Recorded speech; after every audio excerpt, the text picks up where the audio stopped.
You should be seated. You should be seated by your precinct delegation. As a reminder, these delegations are determined by the 2010 precinct lines. The Senatorial District 14 Convention will now come to order. My name is Terry Flo, and I will serve as the temporary chairman of this convention. I would like to welcome each of you and commend you for participating in this convention. Thanks, I appreciate it. Our convention is going to be governed by the Texas Election Code, rules of the Republican Party of Texas, and Robert's Rules of Order newly revised. None of these rules can be suspended by the convention. As we conduct our business today, if you have any questions about the rules, please rise to the point of information and I will try to answer your question. Please stand for the invocation, which will be conducted by David Walls of Texas Values.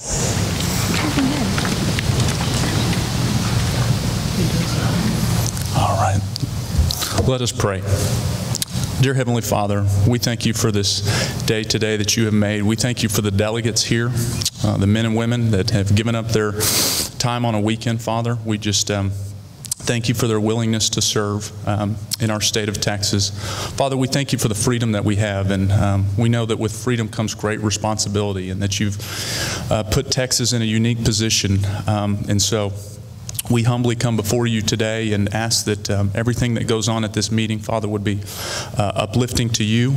We know that we're called to pray for our leaders, Father, and we pray for the leaders here today, Father. We pray for the leaders of our party, and we pray for the leaders of our state and our nation.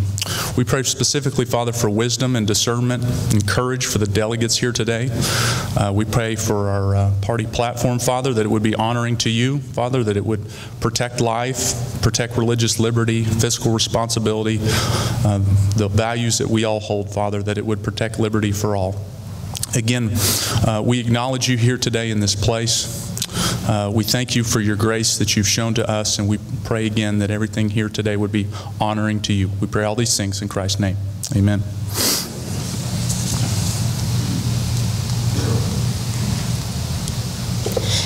And now Ivan Andarza will come up and do our pledges.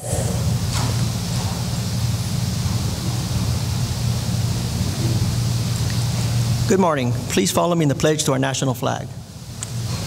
I pledge allegiance to the flag of the United States of America and to the republic for which it stands, one nation, under God, indivisible, with liberty and justice for all. Now the pledge to our Texas flag. Honor the Texas flag. I pledge allegiance to thee, Texas, one state, under God, one indivisible.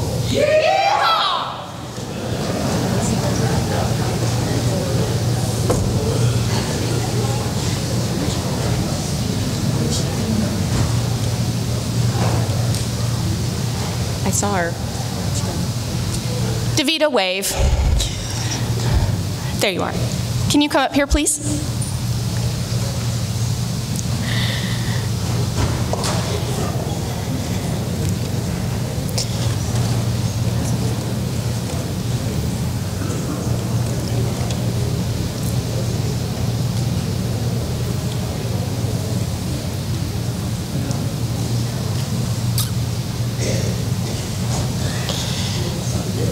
Davita Steik will now be as the Senatorial Republican Executive Committee woman for SD14. She will be talking about an important thing for our convention today.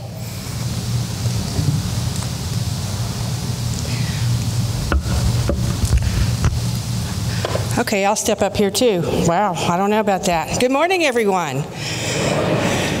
Anybody get wet this morning? No? Good. Well, I hope my hair doesn't curl too much, but we'll go on with the day. Your SREC works very, very hard for the party as well as its candidates across the state. And one of the more important aspects of working for candidates are candidates at the local level.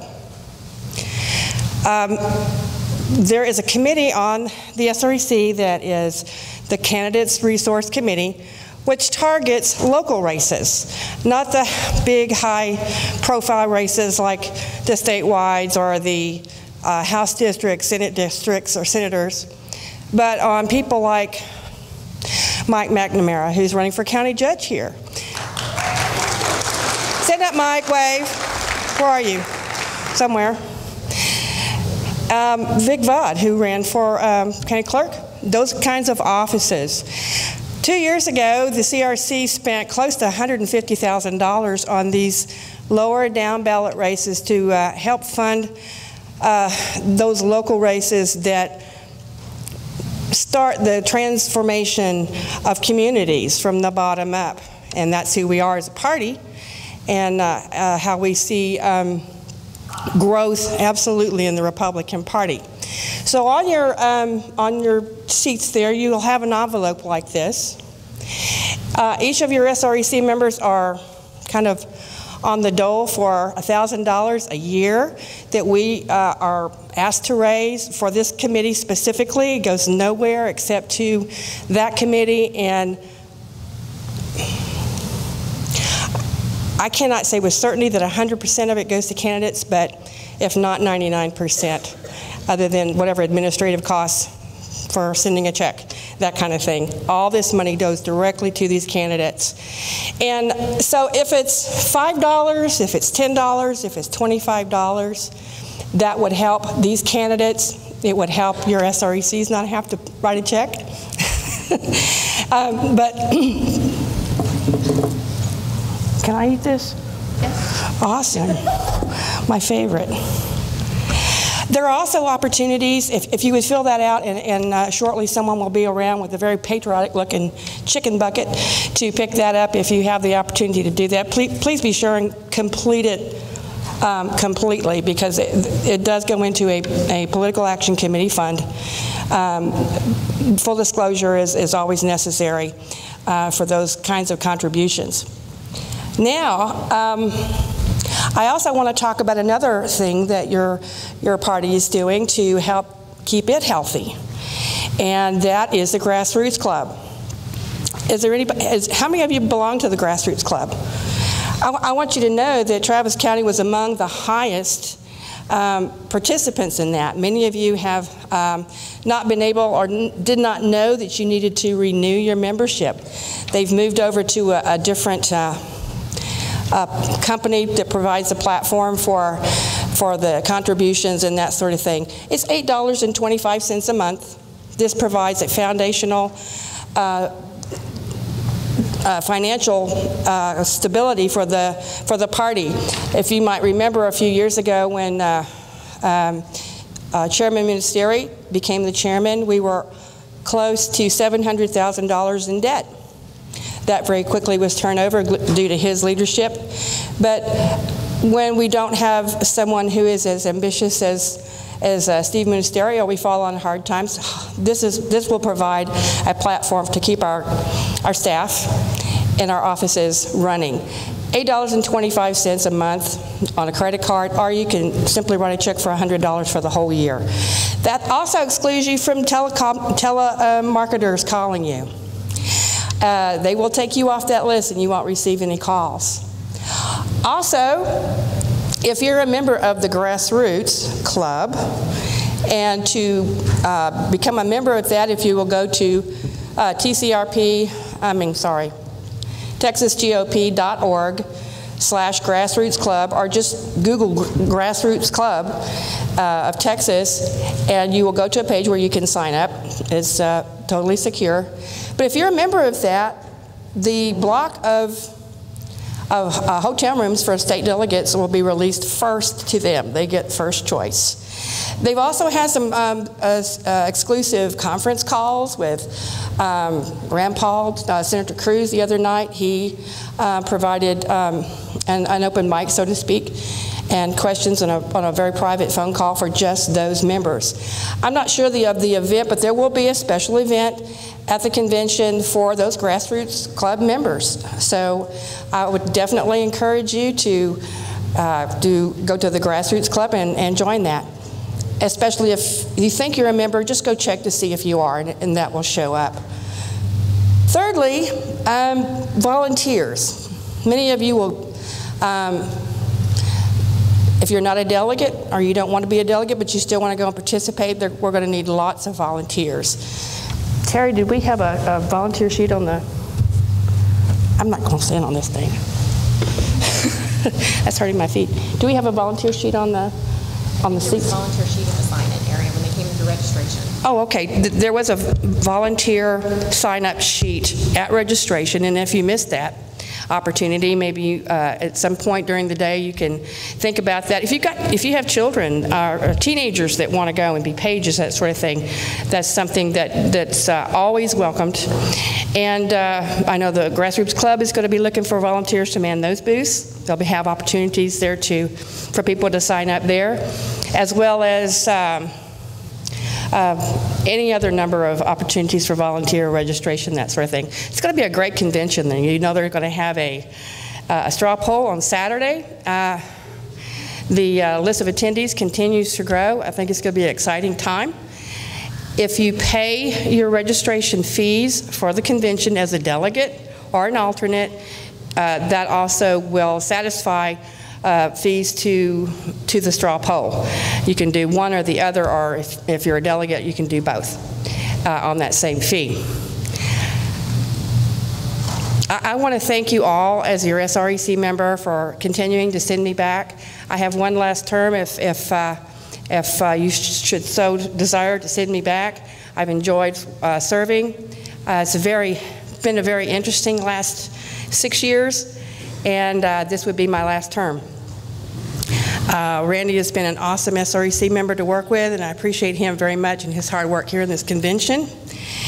And if you have any other questions concerning what we do on the SREC, please come up and just say hello, and I'm happy to answer any questions that I'm able to. Thank you very much.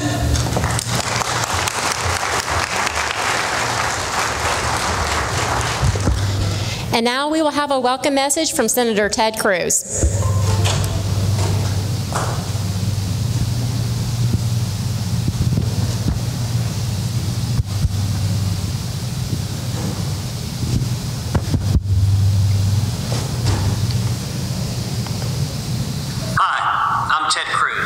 I just wanted to thank you for being part of your district and county conventions today. As the grassroots, you are the heart of the Republican Party. Your work makes a difference. We're seeing across this country threats to our liberty, threats to the Constitution like never before. And yet you're the reason I'm optimistic. All across Texas, we're seeing the grassroots rise up. And I'm thankful for your passion. I'm thankful for your passion for liberty. I'm thankful for your passion for the Constitution. I'm thankful for your passion to helping everyone have a fair opportunity to achieve the American dream. I wouldn't be in the U.S. Senate if it were not for you, the grassroots. I want to say a special word to the Republican women who are there today. Republican women are an incredible force, the strongest force in politics. And to each of you, I want to say, as my friend Kay Goolsbee often points out, Republican women are the heart and soul and the brains of the Republican Party. Thank you, and thank you to the Tea Party activists. Thank you to the young leaders. Thank you to the business leaders. Thank you to every man and woman who has come to make a difference for the state of Texas. I want to urge each of you to go on to be a delegate to the state convention, to keep the fight going so that we can together, the state of Texas, stand strong for conservative values, stand strong for liberty, stand strong for the Constitution. I'm honored to work for each and every one of you. Thank you, and God bless you. At this time, we're going to stand in recess until the Credentials Committee is ready.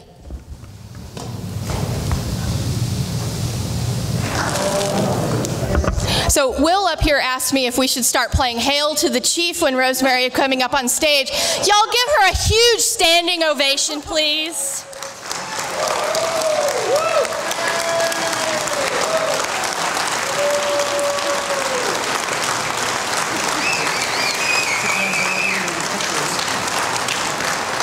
So you might notice that there's a presentation running behind you right now. Oh. And I'm told David Whitehead, if he's here, can be blamed for it. But we wanted to thank you for your 6 years of service as our county chairman and helping lead this delegation in particular to great success. We could not be here today without you, Rosemary, and we love you a lot. Thank you. Thank you so much. You're the best. Thank you. And do you want to say anything? Absolutely. Well, thank you. This is fabulous. Driving in today, I was thinking and reflecting on the first senatorial convention I went to, which actually wasn't that long ago compared to some people's tenure here, and I think it was 2004. And I won't go into great detail about what was going on, but it was quite tumultuous, as I recall. And so what I'm looking forward to is being with you today and enjoying the spirit of conservatism and activism that we have here in Travis County. I could not be more proud of you and of the success that we've had together. I don't take credit for that at all. I'm looking at so many faces of folks that have, Joe out there enjoying his sitting in the back this time, that have, you know, kind of turned over the leadership to some of the younger ones coming along.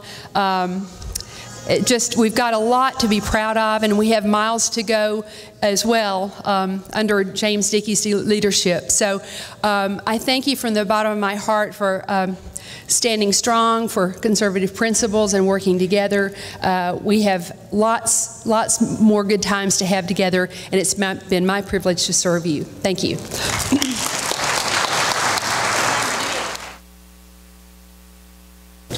We are still waiting on the Credentials Committee, so we are going to remain in recess.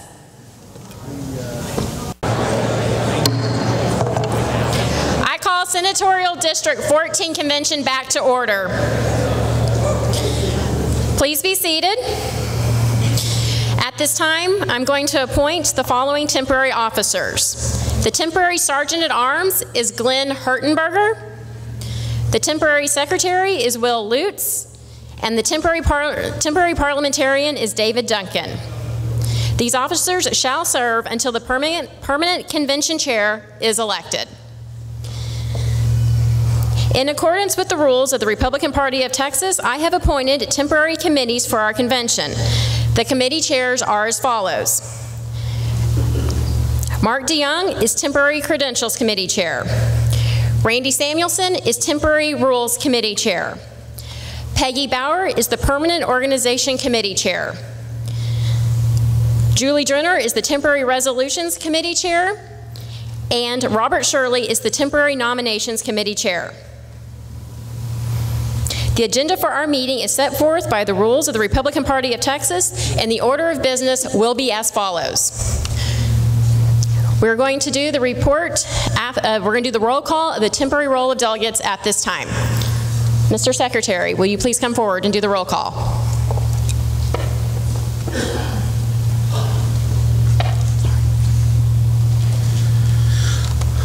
Okay, when I call your precinct number, I'm going to need to know whether there is anybody from the precinct. If you will come up to the microphone and tell me how many delegates are present from your precinct.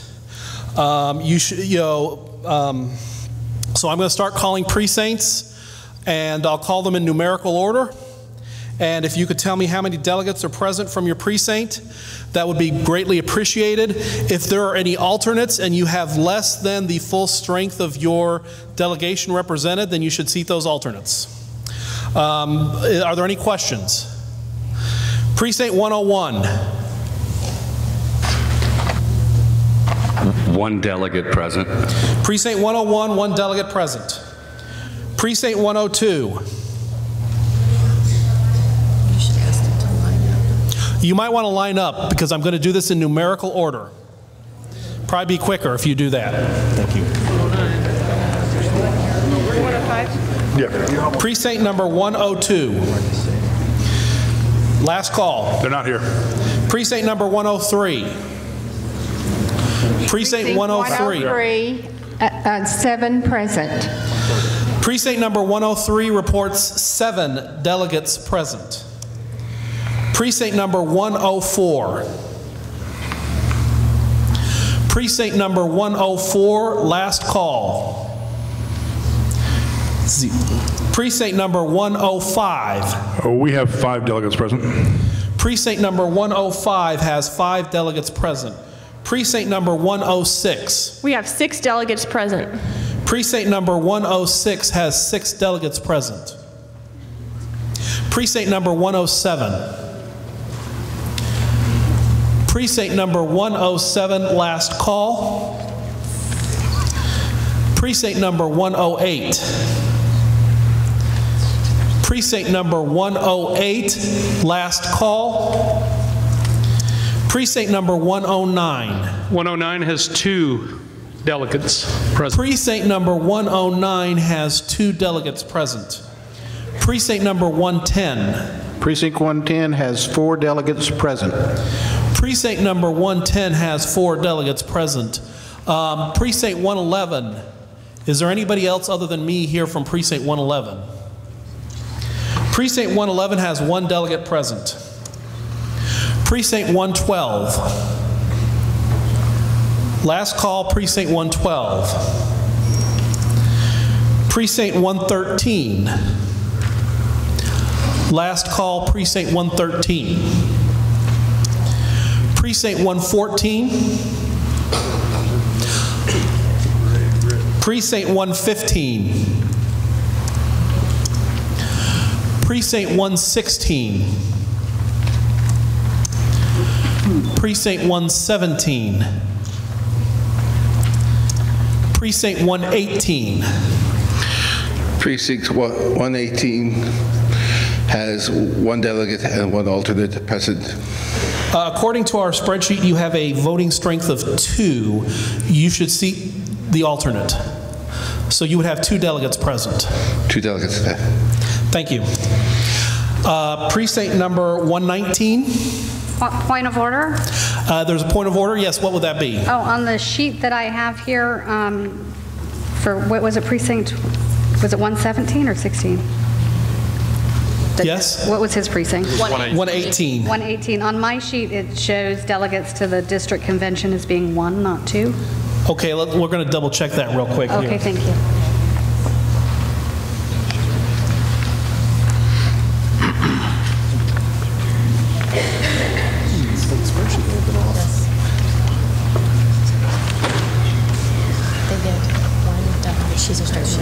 She's right, she's correct. Okay, I am district number 1, precinct 118. Is precinct 118 still here? It appears that one of our spreadsheets may be in error.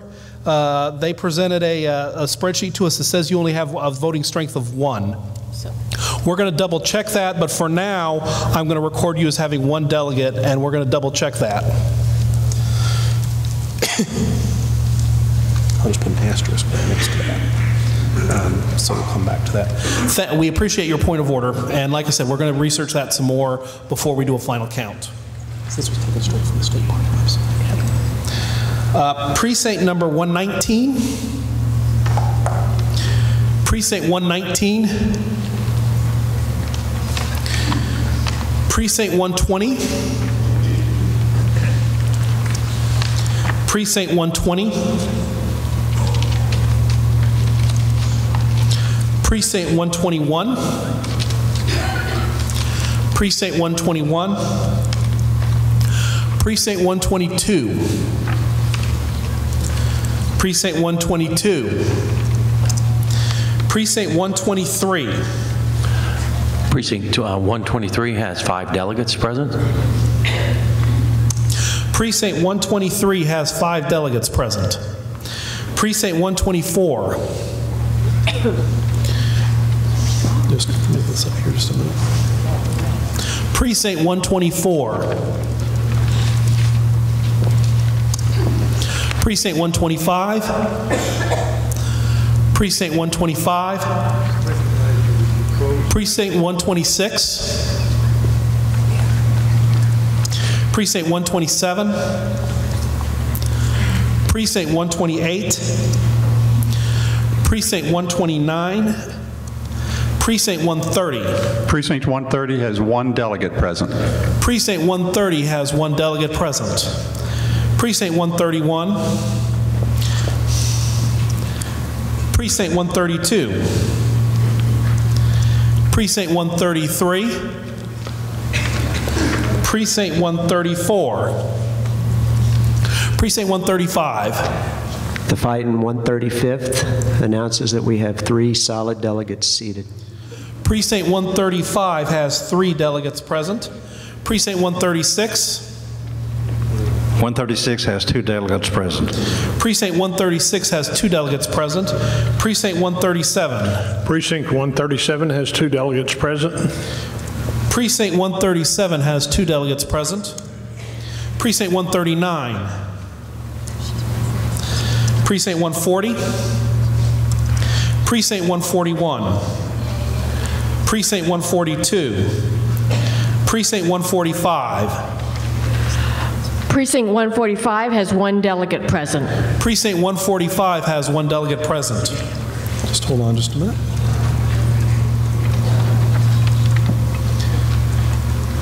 Precinct 146. Precinct 146 has 8 delegates present.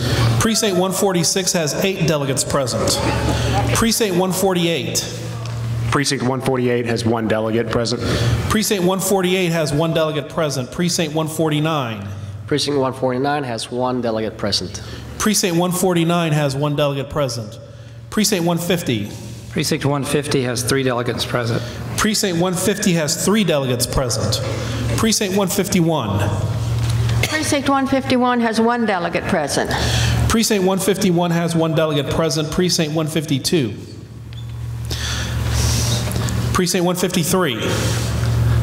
Precinct 153 has 4 delegates present. Precinct 153 has 4 delegates present. Precinct 154. Precinct 156. Precinct 156 has 1 delegate present. Precinct 156 has 1 delegate present. Precinct 160. Precinct 161. Precinct 163. Precinct 164. Precinct number 200. Precinct number 202. 1 delegate. Precinct number 202 has 1 delegate present. Precinct 203. Precinct 205. Precinct 206. Oh, hold on. Precinct 205 has 5 present. Precinct 205 has 5 delegates present. Is there anybody here from Precinct 203? Okay, Precinct 205, 5 delegates present. Precinct 206. Precinct 207. Precinct 207 has 3 delegates. Precinct 207 has 3 delegates present. Precinct 208.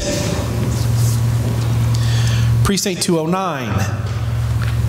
Precinct 209 has 1 delegate present. Precinct 209 has 1 delegate present. Precinct 210. Precinct 211. Precinct 211 has 1 delegate present. Precinct 211 has 1 delegate present. Precinct 212. Precinct 212 has 4 delegates present. Precinct 212 has 4 delegates present. Precinct 213. Precinct 214. Precinct 215. Precinct 215 has 3 delegates present. Precinct 215 has 3 delegates present. Precinct 216. Precinct 216 has 1 delegate present. Precinct 216 has 1 delegate present. Precinct 217. Precinct 218. Precinct 218 has 3 delegates. Precinct 218 has 3 delegates present. Precinct 219. Precinct 219 has 1 delegate.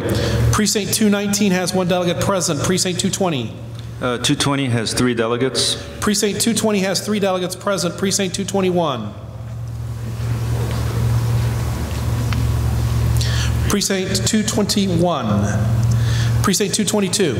Precinct 222 has 2 delegates present. Precinct 222 has 2 delegates present. Precinct 223.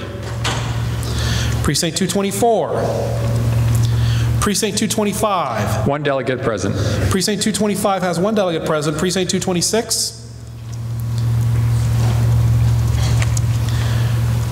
Precinct 227. Precinct 228. Precinct 228 has 1 delegate present. Precinct 228 has 1 delegate present. Precinct 229. Precinct 229 has 2 delegates present. Precinct 229 has 2 delegates present. Precinct 231. Here. Precinct 232. Precinct 231 has 3 delegates present. Precinct 231 has 3 delegates present. Is that correct? Yes, sir. Okay, Precinct 232. Precinct 232 has 1 delegate present. Precinct 232 has 1 delegate present. Precinct 233. Precinct 233 has 2 delegates present. Precinct 233 has 2 delegates present. Precinct 234. 234 has 6 present. 234 has 6 present. Precinct 235. Precinct 236. Precinct 236 has 1 delegate present. Precinct 236 has 1 delegate present. Precinct 237. Precinct 238. Precinct 238 has 1 delegate. Precinct 238 has 1 delegate present. Precinct 239. Okay. Precinct 240. 240 has 1 present. 240 has 1 present. Precinct 241. Precinct 242. Precinct 243. Just a minute. Okay. Precinct 243 has 2 present. Precinct 243 has 2 delegates present. Precinct 244. Yes. Precinct 244 has 3 delegates present. Precinct 244 has 3 delegates present. Precinct 245. Precinct 245 has 2 delegates present. Precinct 245 has 2 delegates present. Precinct 246. Precinct 246. Precinct 247. 247 has 4 delegates. Okay, hold on. 240, you said 246? 7. 247 has 4 delegates. Okay. Okay. Precinct 247 has 4 delegates. There are some issues with the spreadsheet. We're going to be looking at that after we're done here. Precinct 248. Precinct 249. Precinct 249 has 5 delegates present. Precinct 249 has 5 delegates present. Precinct 250. 250 has 1 delegate present. Precinct 250 has 1 delegate present. Precinct 251. Precinct 251 has 2 delegates present. Precinct 251 has 2 delegates present. Precinct 252. Precinct 252 has 1 delegate present. Precinct 252 has 1 delegate present. Precinct 253. Precinct 254. Precinct 254 has 2 delegates present. Precinct 254 has 2 delegates present. Precinct 256. Precinct 256 has 5 delegates present and may have another one here I've not identified yet. If a man named Larry Wong is in the audience, he belongs in the count also. Is there a Larry Wong present at this convention? If he's not here, we have 5 delegates. Thank you. Precinct 256 has 5 delegates. Precinct 258. Precinct 258 has 7 delegates. Precinct 258 has 7 delegates. Precinct 259. 259 has 4. Precinct 259 has 4 delegates. Precinct 260. Precinct 262. 4 delegates present. Precinct 262 has 4 delegates present. Precinct 263. 263 has 2. 263 has 2 delegates present. Precinct 266. 266 has 1 delegate present. Precinct 266 has 1 delegate present. Precinct 267. 267 has 2 delegates present. Precinct 267 has 2 delegates present. Precinct 268. 268 has 2 delegates present. Precinct 268 has 2 delegates present. Precinct 273. We are going to be doing these in numerical order. Precinct 273. Precinct 274. Precinct 275. Okay. Precinct 277. 5 delegates present. 5 delegates present. If you're in precincts 300 through 325, I would encourage you to line up preferably in numerical order. Sure.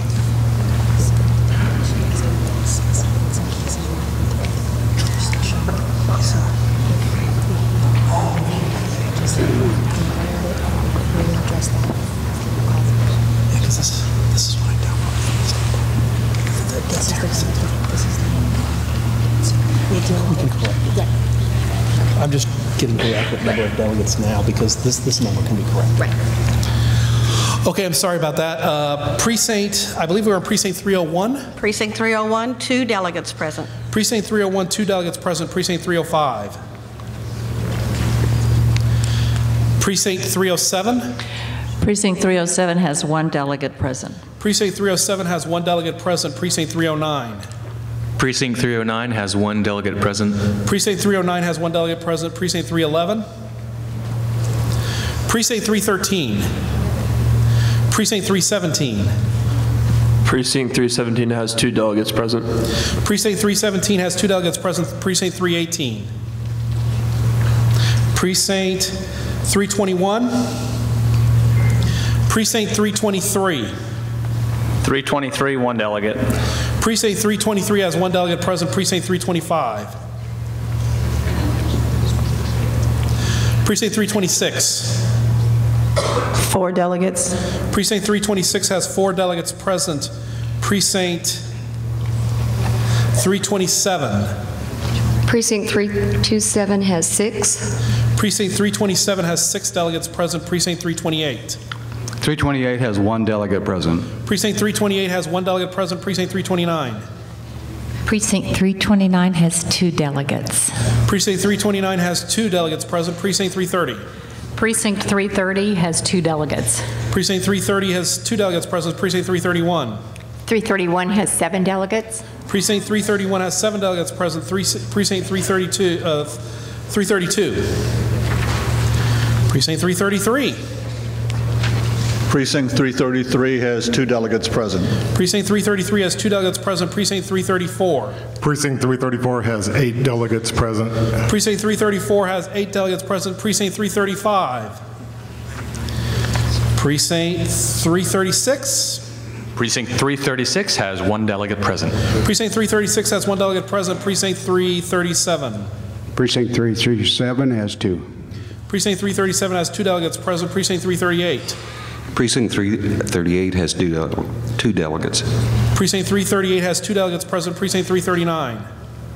Okay.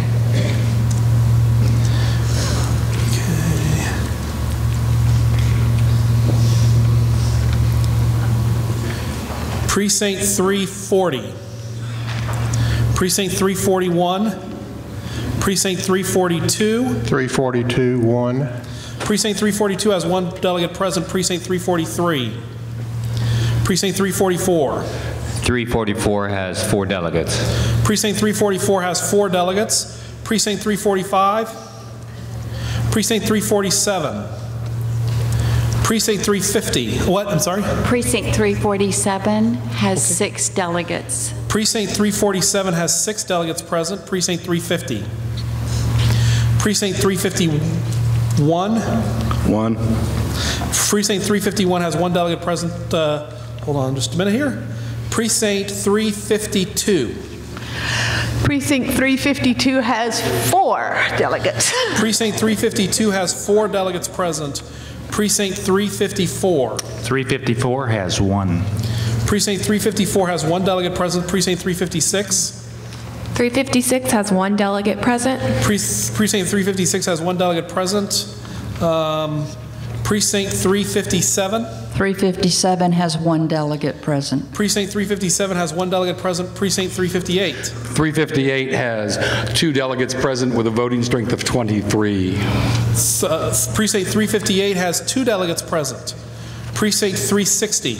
Precinct 360 has 4 delegates present. Precinct 360 has 4 delegates present. Precinct 364. Precinct 364 has 4. Precinct 364 has 4 delegates present. Precinct 369. Precinct 369 has 6 delegates. Precinct 369 has 6 delegates present. Precinct 370. 370 has 1 delegate present. Precinct 370 has 1 delegate present. Precinct 371. 371 has 5 delegates. Precinct 371 has 5 delegates present. Precinct 372. Precinct 372 has 1. Precinct 372 has 1 delegate present. Precinct 373. We have 9 delegates present. Precinct 373 has 9 delegates present. Precinct 374. Precinct 374 has 3 delegates present. Precinct 374 has 3 delegates present. Precinct 375. Precinct 375. Okay, well, the people who are in 400 numbered precincts, please line up, and if you can stay in numerical order, that'll make things go faster. We're almost there. Precinct number 407. Precinct number 409. Precinct number 412. Precinct number 415. Precinct number 421. Precinct number 422. Precinct number 424. 2. Precinct number 424 has 2 delegates present. Precinct number 426. 426 has 1 delegate present. Precinct 426 has 1 delegate present. Precinct 427. 427 has 1 delegate present. Precinct 427 has 1 delegate present. Precinct 428. Precinct 430. Precinct 432. Precinct 433. 433? Precinct 433 has 1 delegate present. Precinct 433 has 1 delegate present. Precinct 434. Precinct 435. 435 has 3 delegates present.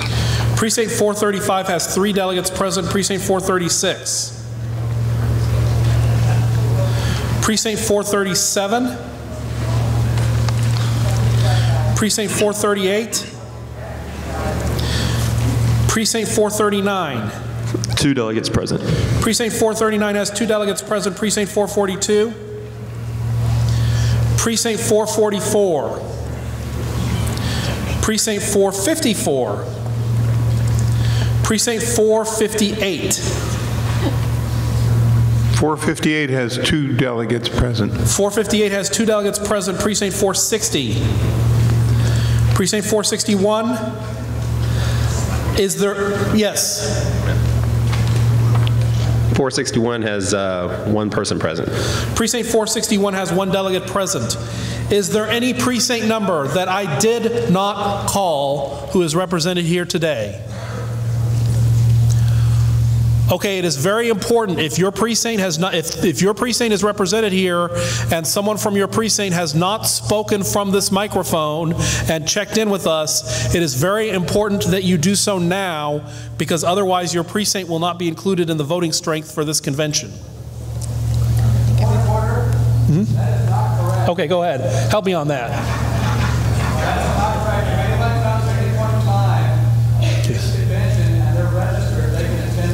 Okay. Sorry, I misspoke. Thank you. Your point of order is, thank you for that correction. But it would still be very helpful to us if we could include you. Okay. Okay, is that it? Thanks. Okay, so my question to you is, with those changes and issues that you have, my question is, because that solves our problem, or addresses our issue. Yes, right. I don't know. So my question to you is, where did you get this information? Was it from RPT, or was it the information you said you had looked at the information on the Secretary of State's website? No. You forwarded a spreadsheet that had every precinct, that had the formulas in it, that had every precinct in the state. Correct. So I took it and took all the lines.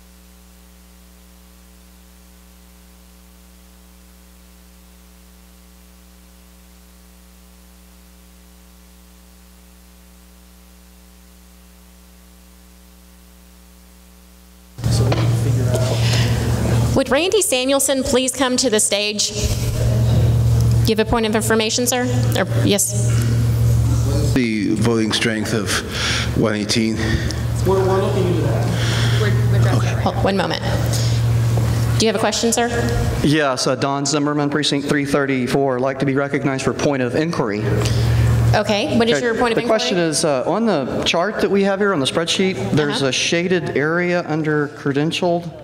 What does that mean, this column here that says credentialed, and some of them are no, which is probably they didn't turn in a packet. Just the question is, what does the shaded area mean? Mr. Singh? Is it that there a question about credentials, or? Is there a question about credentials? That's fine. This was in there, so It's blank, isn't it? Or that's the same? So the highlight. That's right. The ones that are highlighted with the asterisks, if the rules are passed, those are the ones that will be getting together to do the caucusing. That's how they noted that in that information. Great, thank you. So for all the guys That's that didn't show up, can we have the delegates? If you note, the shaded ones also have the asterisks, and there are no deviations from that. They're the same thing. Okay, so where did you send Mr. Singh? Randy?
Here's the explanation on the numbers. The numbers that are in front that were presented to you on the grid is what was actually passed by the executive committee in January. And the spreadsheet that we are going to be using to do the convention today is currently being updated to make sure that it reflects the exact numbers that were presented, that were passed by the executive committee in January. So it will be just a few minutes as they update that to get the correct numbers for our delegate strength.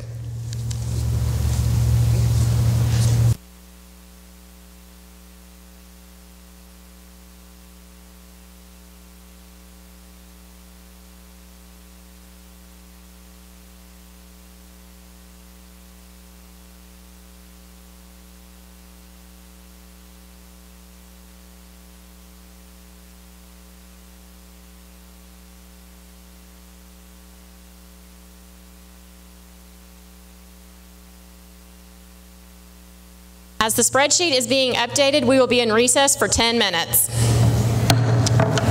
I'm calling Senatorial District 14 Convention back to order. Please take your seats.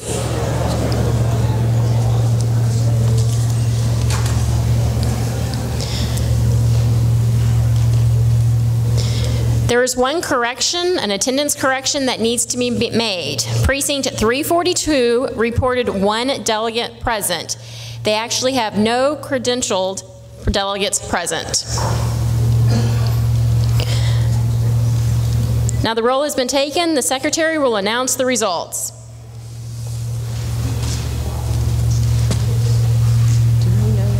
Yes. There are 101 delegations present with a combined voting strength of 1957, and the total number of delegates attending at the start of this convention is 271. Point of information, what was the 101 what? 101 delegations. So that's the number of precincts. 271 delegates? Yeah, 271 people to 101 precincts. Okay. Yeah, sorry. Go ahead. If you have a question, can you please come to one of the microphones? And I'm going to have him reread the numbers again. 101 delegations were present with a total voting strength of 1957. There are 271 delegates credentialed at the start of the convention.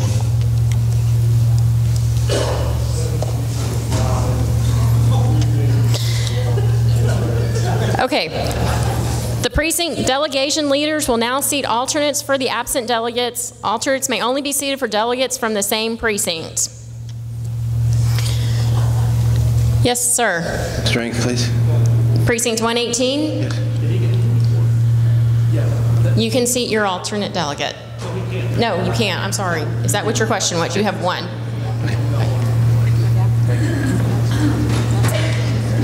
Okay. The Temporary Credentials Committee. Here's contests and challenges concerning the seating of delegates and alternates. The committee is also responsible for recommending the permanent role of delegates and alternates who will serve for the remainder of this convention. The chair of the Temporary Credentials Committee will now give the committee's report.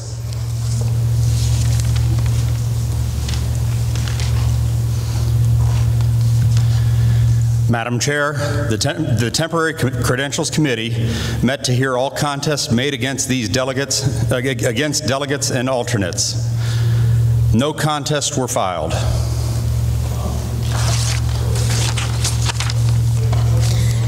The Temporary Credentials Committee Chair will continue with the committee's report. Madam Chair, the Temporary Credentials Committee prepared and submitted to the Convention Secretary a list of delegates that were duly elected by their respective precinct conventions. We recommend these delegates be seated at this convention.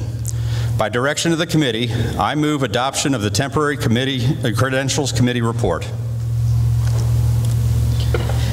The question is on the adoption of the report of the Temporary Credentials Committee. The motion does not require a second. Is there any discussion?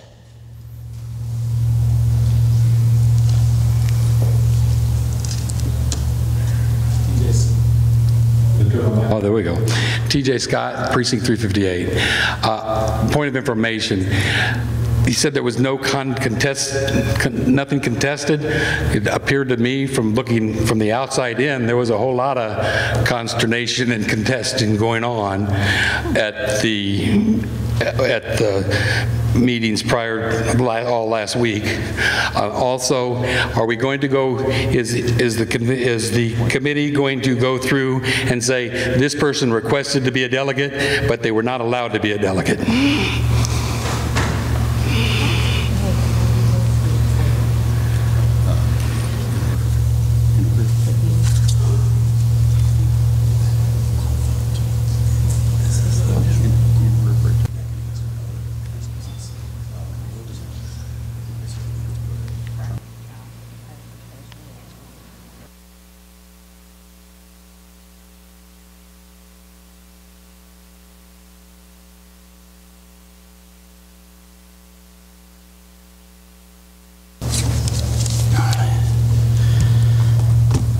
Regarding the contested, a contested credential is something where a letter has been sent in to the office with return receipt requested. None were received. The people that you were seeing outside were actually giving testimony. They were called in by the committee because of clerical errors and other, we just needed to correct, to validate that they were eligible to be seated. Okay. That's the people that you saw. All right. Does that answer your question? That answers the first part of my question. Yes, sir. The second part is, are you going to read a list of people that you literally denied credentialing to? There's at least one. There's no contested. The people that I know a number of people that requested credentials to this convention and were not given credentials from this convention because your committee denied them credentials. Whether they had the right or not to, they still, do we get to know who was denied credentials to this committee? Like Precinct 342. The people that were denied credentials were not part of the delegation out of their precinct. Therefore, they could not be added to this convention because it specifically states that they must be from their convention listed as a delegate to this convention, from the precinct convention. If they were not part of the precinct convention list, they didn't have to be in attendance, but their precinct fellow conventioneers would have to put their name on the list to be a credentialed person within the delegation here? I know of at least 2 people, and I'm sure there's more, that had a lot of emails showing where they had requested that their precinct convention, that their precinct make them a delegate. I think they want to call me out of order. I know at least 2 people that had wanted to, but they weren't allowed to because their precinct chairman didn't do their job, or because there wasn't a precinct convention held when one should have been. We have a report that is followed by the Republican Party of Texas rules, and so at this point you're out of order, according to my parliamentarian.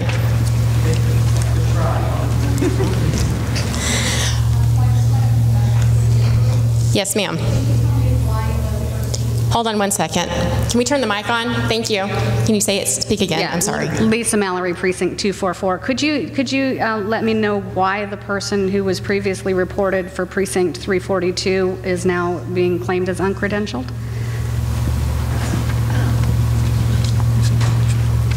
There was no precinct convention actually held for that precinct.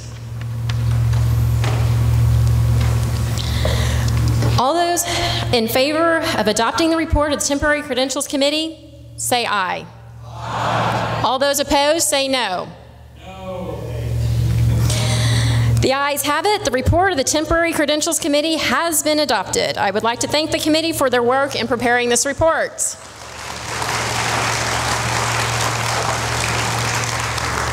The Temporary Rules Committee recommends any supplementary rules which shall be used during the remainder of this convention.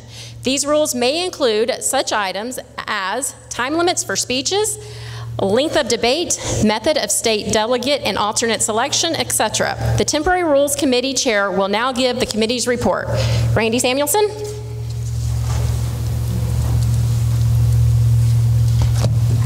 Well, thank you, Madam Chairman. I have my iPad here. I don't use computers. The members of the Temporary Rules Committee this year were comprised of Joe Petronis, who served as Vice Chair, Bill Crocker, Tim Liner, Judy Moore, Earl Wellborn, and Don Zimmerman. And I want to thank these people for their hard work this week. It truly was a collaborative effort to put the rules together this time, and I want to thank them for their hard work.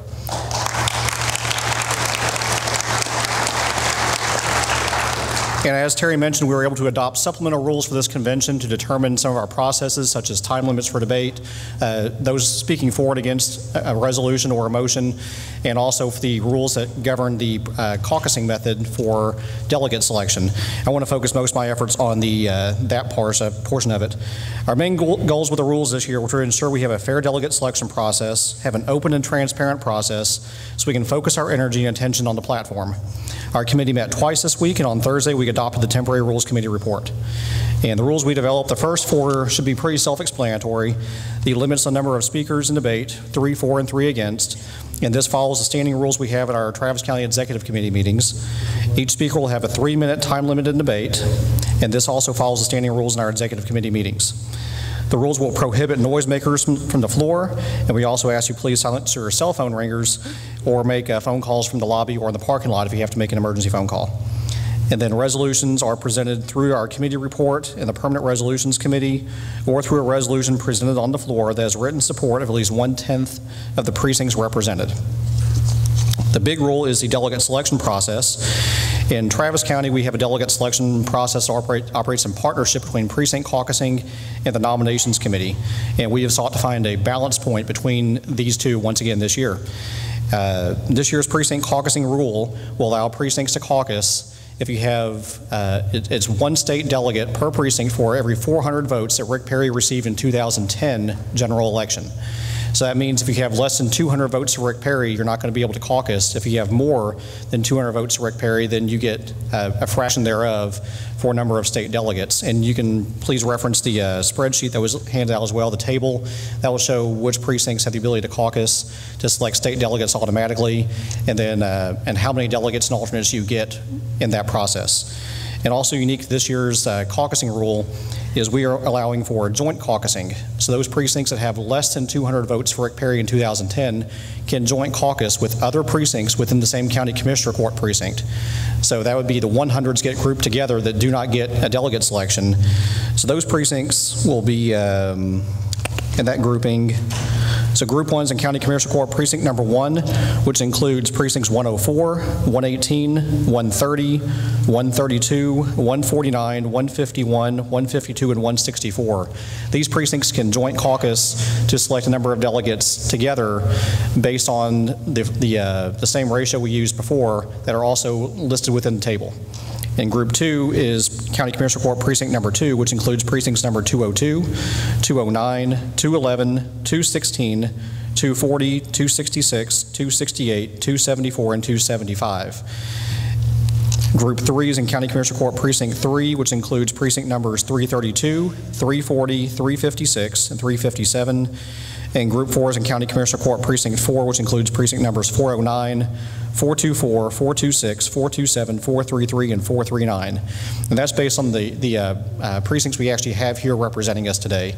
There were other precincts as well, but because they did not have a precinct convention, they are not going to be listed on this to have the ability to joint caucus. The nominations committee will select the remainder of our state delegates at large, and that gives us, if we have a full delegate strength, 64% of the state delegates will come out of precinct caucusing, and 36% will come out of the nominations committee at large.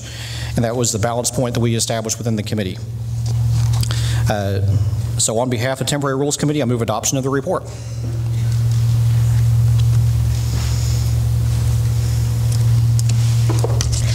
The question is on the adoption of the supplemental rules. The motion does not require a second. Is there any discussion? All those in favor of adopting the report of the Temporary Rules Committee, say aye. Aye. All those opposed, say no. The ayes have it. The report of the Temporary Rules Committee has been adopted. I would like to thank the committee for their work in preparing this report.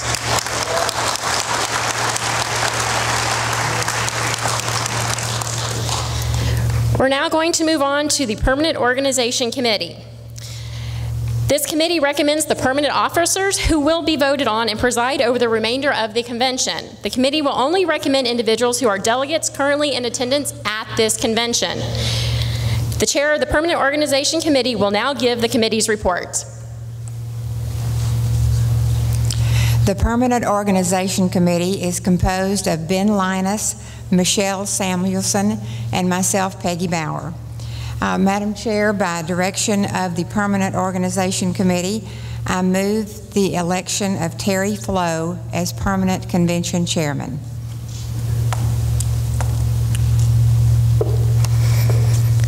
The name of Terry Flo has been put forward as the Permanent Convention Chairman. Is there any discussion?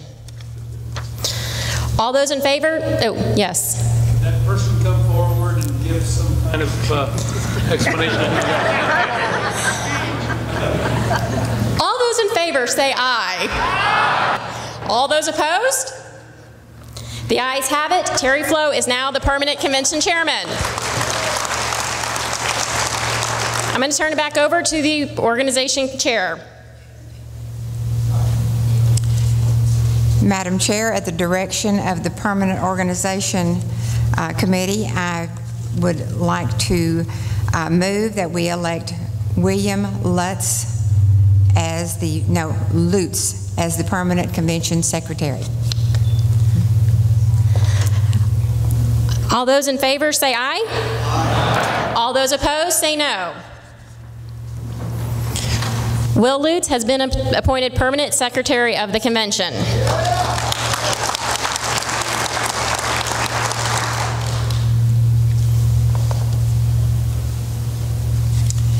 Madam Chair, at the direction of the Permanent Organization Committee, I would like to recommend that we elect Glenn Hertenberger as the Sergeant at Arms. All those in favor of Glenn Hertenberger as the Sergeant at Arms, please say aye. Aye. All those opposed, please say no. Glenn Hertenberger has been appointed Sergeant at Arms. I would like to thank the committee for their work in preparing this report. And now I'm actually going to take just a moment. We actually have an elected official here, and he has to go on to other places, so I'm going to ask Mr. Maynard to please come forward and speak to us.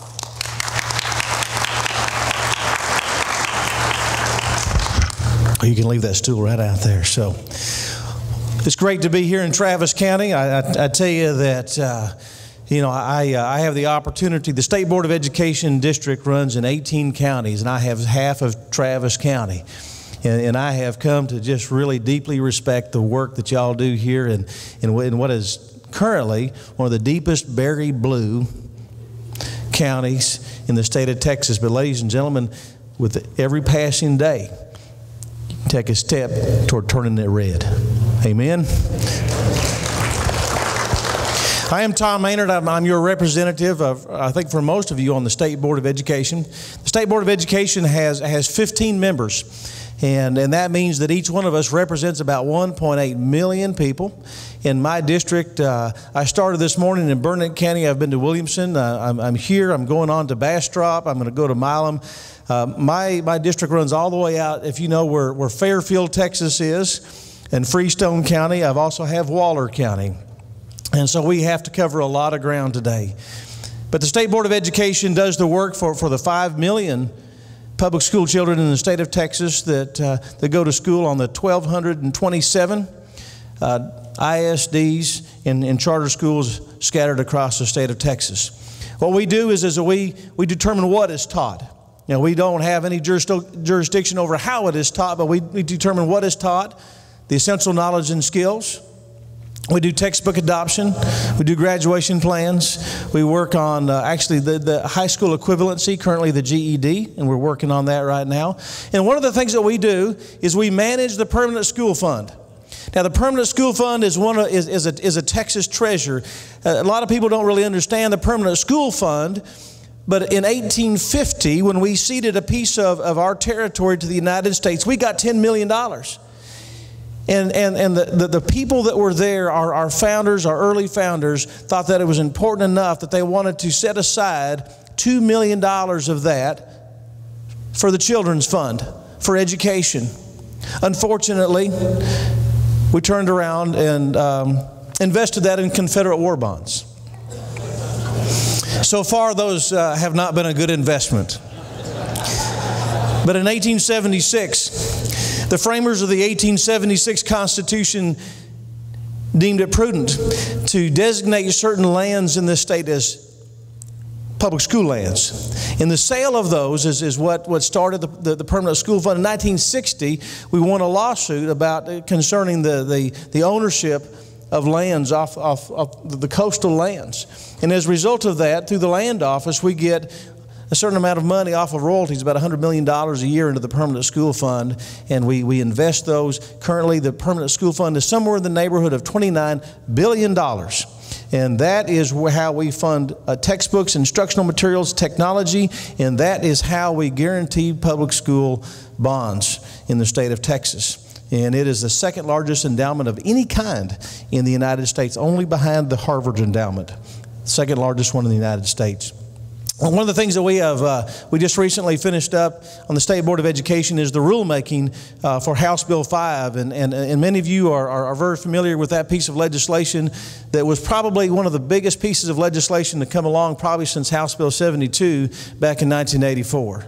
And what HB 5 did is it did a number of things, including rolling back some of the testing. But what it did do is it gave a lot more discretion, a lot more flexibility to local school districts. And that's an important point, because I tell people all the time is that local control, and folks, we believe in local control. We believe in limited government. And we believe that community schools need to be community schools. But when we think about local school board elections, and when we figure that on average, the average turnout for a school board election is only 11%. Ladies and gentlemen, one of the most important elections you can ever vote in is the local school board race. And ladies and gentlemen, local control demands local engagement. And folks, y'all are the engaged. You're here today. There's a lot of things you could be doing on this Saturday, but you're here, and you're serving, and you're leading. And I congratulate you for that, but when it comes to education, we've got to be engaged. We have got to be engaged. And ladies and gentlemen, a community will have as good a school as they have the will to have. We've got to be engaged. And moms and dads and stakeholders, we've got to be engaged, and we have to demand certain things.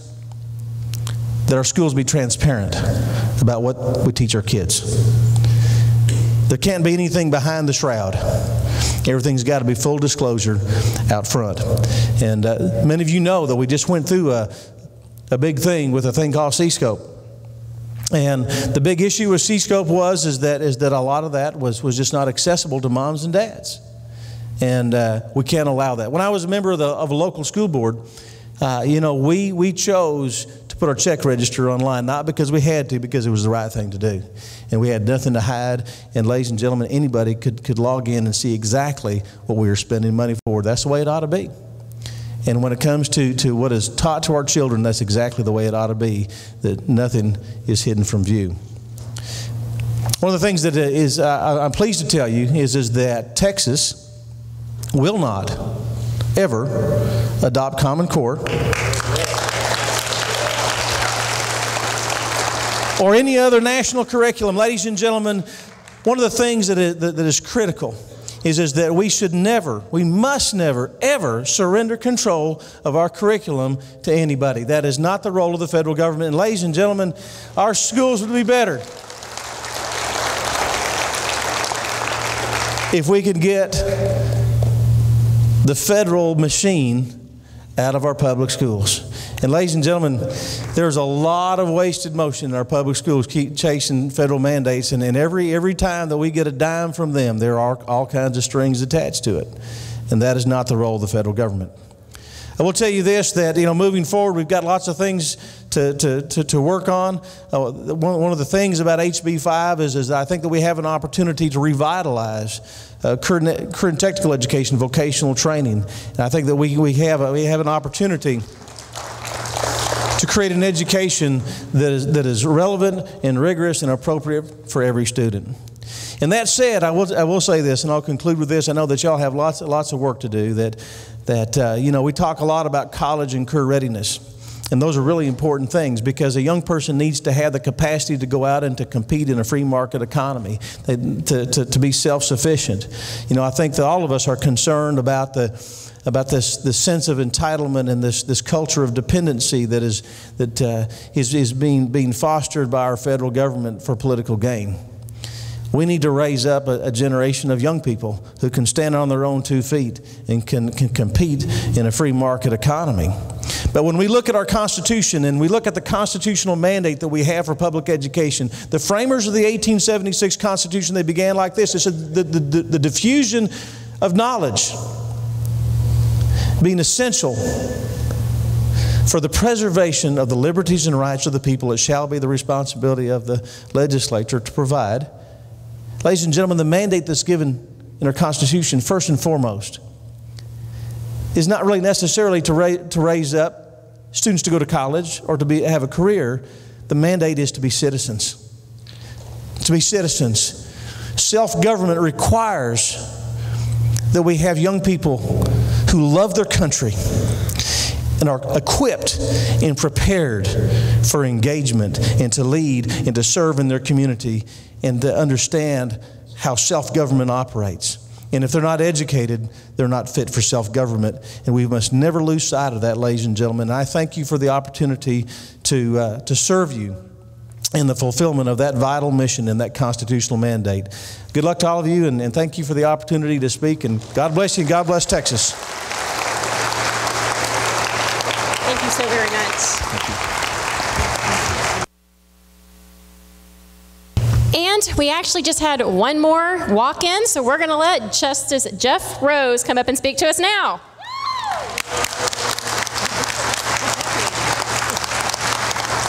I always like to speak to everybody right before lunch. That's good. My name is Jeff Rose. I'm very proud to serve you all in the Third Court of Appeals. I'm here this morning, one, because anytime there's a gathering of Republicans this big in Travis County, by golly, I do not miss it. I have to be here. I'm also here to enlist your help. I am back on the ballot this year, not in the way that I typically am, which is to continue serving and to keep my job, but I'm on the ballot running for our Chief Justice position on the Third Court of Appeals. As you all may know, there are 6 positions on the Third Court of Appeals.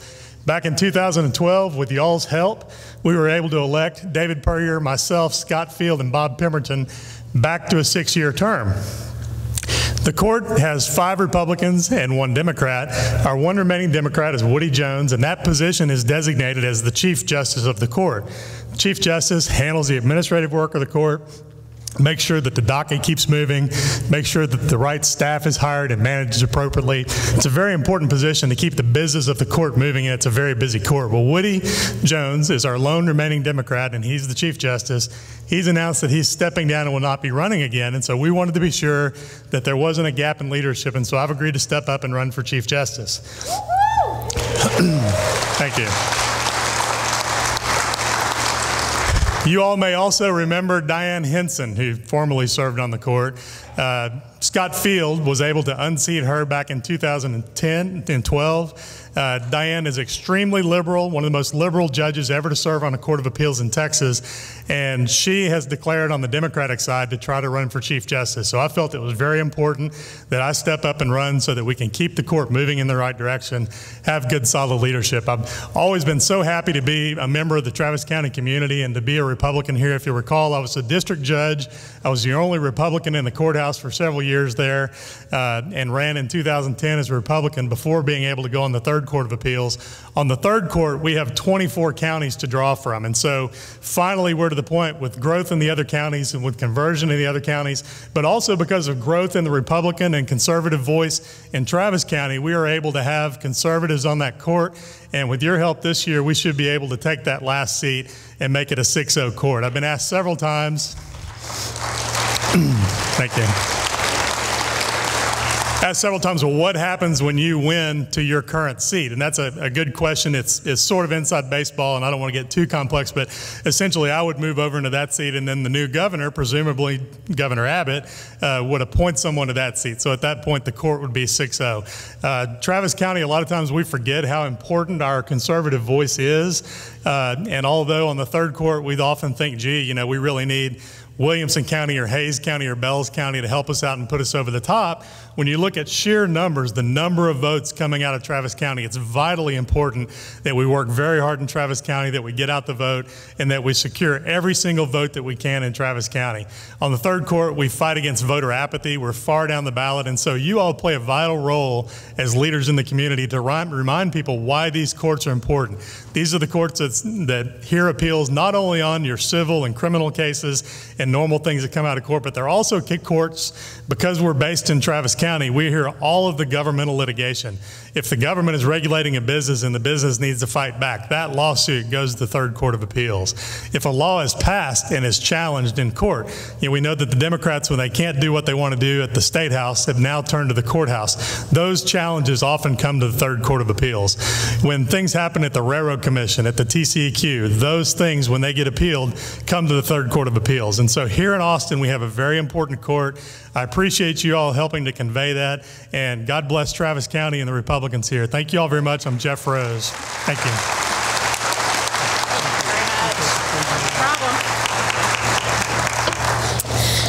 Now back to convention business. As permanent convention chair, I name Robert Shirley to serve as the permanent nominations committee chair, Julie Drenner to serve as the permanent resolutions committee chair. The members of these committees are as follows. Permanent nomination committee members are Dave Nall will continue as vice chair. Ron Agnew, Edward Check, Jan Duncan, Lynn Foster, Diane Fulton, Sheila Glass, Stephen Shoppy, and Davita Stike. The names for the permanent resolutions I appoint are TJ Scott will continue as a subcommittee chair, Timothy Bradbury as a subcommittee chair, Lancelot Clopton, Barbara Conley, Mike Dominguez, Ray Marr, Joshua Spain, David Walls, Gregory Watson, and Anthony Vargas. I also appoint David Duncan as the permanent convention parliamentarian and as the timekeeper. At this time, I'm going to announce that if you are going to submit a resolution, you have 30 minutes to submit it to the permanent convention secretary, who will then refer it to the resolutions committee for consideration. It is now 12 o'clock. And you have until 12:30 p.m. to submit your resolution. So, now the way this process is going to work, we're going to start our precinct caucusing. And before we do that, Joe Petronas is actually going to come up and explain how the whole process is going to work with the additional precincts getting together to caucus. Now, as soon as you are done caucusing, I want to remind you that we do have the food truck outside. They are Republicans, so we need to support them. So as soon as you are done caucusing, please go buy some food, because they are only staying till 1:30. Joe, are you here?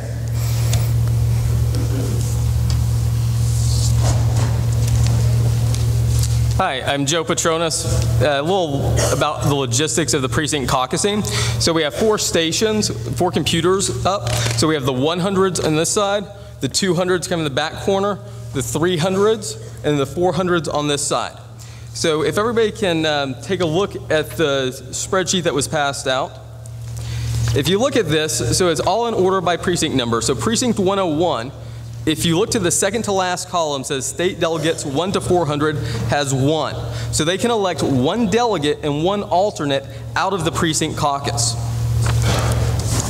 What we're going to do is we're going to pass out hard copy pieces of paper. So if you're in the 100s, what I need you to do is figure out you send 1 representative up, and what we're going to do is we're going to send them to the 100s, and then there's where you'll get your hard piece of paper. So the 100s, the 200s, the 300s, the 400s. So, and we're going to have Mario Jordan will be at the 100s, Tim Liner at the 200s, Mary Petronas at the 300s, and I'm going to be at the 400s. If you look at like precinct 104, it's the one that has in credentials the gray box, and it also has the asterisks. These are the ones that are able to pool together. And so what I'm going to ask you to do is we're going to have the 100s kind of caucus over here, so like 104, 118, 130, 132, etc. If you can go over here, that's where you'll be caucusing. The 200s kind of in the back corner, the 300s, and the 400s. So are there any questions regarding that? All right, so once you get your piece of paper, then you need to go back to your caucus. If you're a caucus of 1, it should be fairly simple. If you're a caucus of many, it may take a while. Elect who you want to send as your delegates. Elect who you want to send as your alternates to state. The most important piece of information when you're filling this out, or one of the most important ones, is your VUID. If you look at your badge, in between your CD number and your HD number, there's a really small number. Typically it starts with a 1, so mine's 1001 and then a bunch of other digits. We need that to be inserted in the column on the piece of paper. So once you hold your convention, you elect who you want to be your delegates, you elect who you want to be as your alternates, then you're going to go back to the respective stations. So again, the 100s, 200s, 300s, 400s. What we're going to do is we're going to enter this information into a spreadsheet. We're going to pop in your VUID, then it's going to auto-populate things like the name, the address, your precinct number. That way we don't have to type all that stuff in. It'll show up. We'll also add in, whether you're a delegate, what number you are, whether you're present, your phone number, your email. Then we're going to verify that information, that everything on that's correct. If there's an issue, we have a comments area, and we'll let nominations committee handle any discrepancies. Then we're going to save that. Then once that's saved, you're going to come back up to the secretary, and you're going to give the secretary the hard piece of paper. So any questions on the process? Thank you. All right. So we've got one coming to the mic. If you can come to the mic as well, that'd be great. Tim Miller, 333. When will we find out if we went through the nominations process, whether we are a state delegate in that fashion, so that we won't have to duplicate that effort? What will happen is everybody will go through their caucusing. That information will be provided to the nominations committee. If you are selected out of caucusing, the nominations committee will already know that. And then when the nominations report comes back in, after the committees have met this afternoon, they will read the list of who it is. So first group that's going to be elected will be the precinct caucusing, and then that list the nominations committee will know who it is, and then they will select from everybody that was not elected in the precinct caucuses should go to the state convention that way as a delegate or an alternate. Perhaps I'm a little slow, but if we went before the nominations committee, do we have to take up one of the seats in the precinct caucus? Okay. You will not know until after you caucus here who the nominations committee has selected. So basically, yes. In our precinct caucus, we currently have 2 delegates present. We're authorized for 3 delegates and 3 alternates. We have several that were authorized as delegates too here. Is it possible for us in our precinct convention to elect some of those as delegates and alternates even though they're not present at this time? But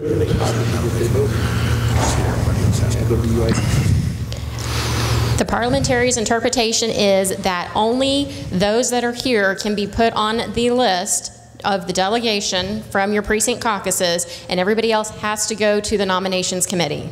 Okay, thank you. Did you say you just need the voter ID number on the form, or you need? No, so you need to fill out the complete form, but the voter ID number is the most important. These forms are going, I believe, back to the state, so they're going to want them as well. And let's see, is Mark DeYoung? If I am correct, the voter ID number is at the bottom of the badge. Am I correct, sir? Below your word delegate is going to be your VWID number. So if you don't know it, that's okay. You just have to copy it off of your badge. Yes, sir. Point of information.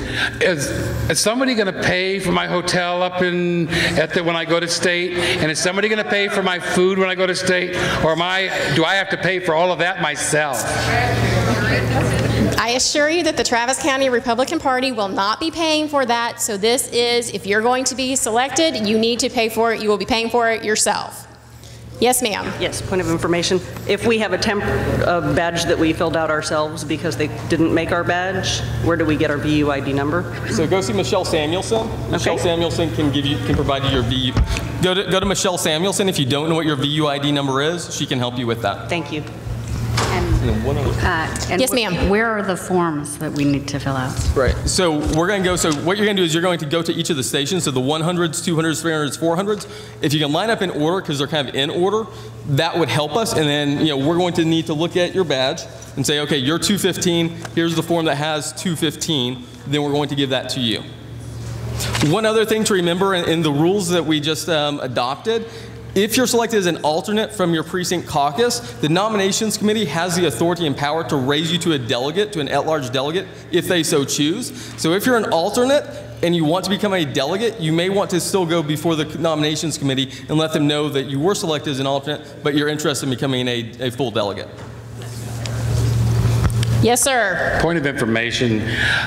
Did I understand correctly that that I cannot vote in my caucus for someone that's not here? Because I do not believe that to be true.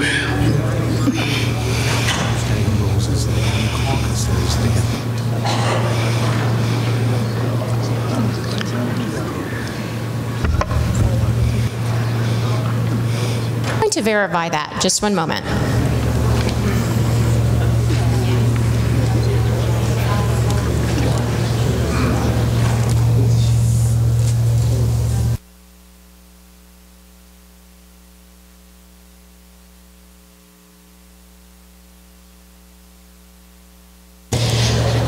Can I get Kirk Overby to please come to the stage?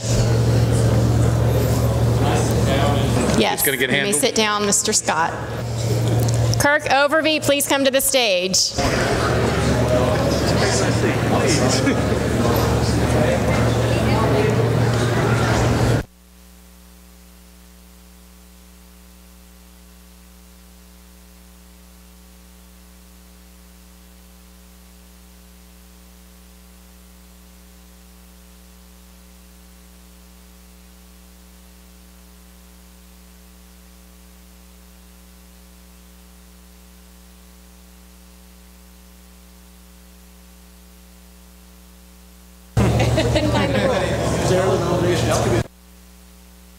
That's my interpretation. Okay.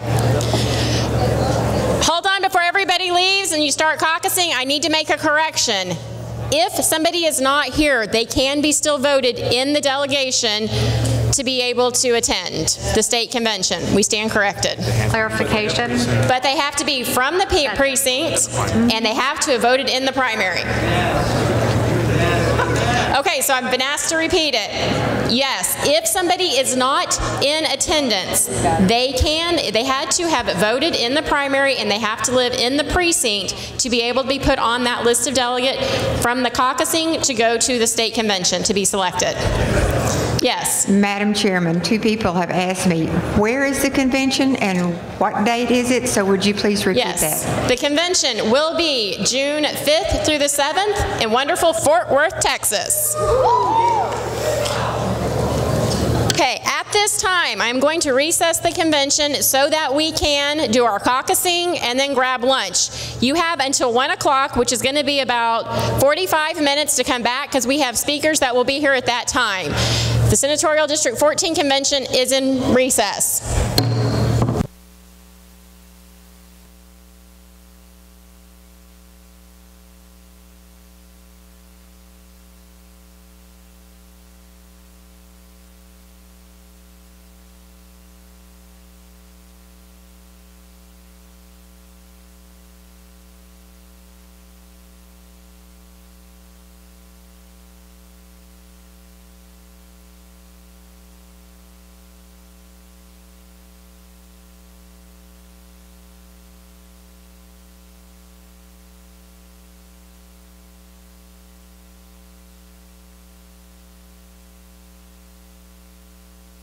Very quickly, before our next speaker comes up, are there any more precinct caucus forms?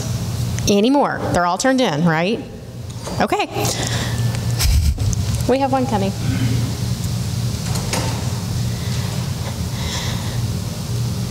Next, we will have Travis McCormick on behalf of Wayne Christian.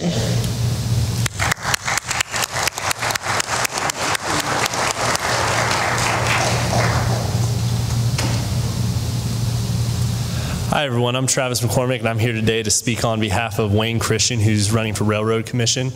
Wayne served in the legislature for 14 years and was consistently rated amongst the top conservative legislators in the state of Texas. All the watchdog groups gave him an A+ for truly going to Austin and doing what he said he was going to do. So Wayne Christian's experience as far as energy industry goes is he was a legislator for 14 years and served on the committees that regulate the Railroad Commission and have direct oversight of them. So Wayne really has an intimate understanding of the Railroad Commission and the kind of policies we need in place to keep Texas #1, as Mr. Porter said.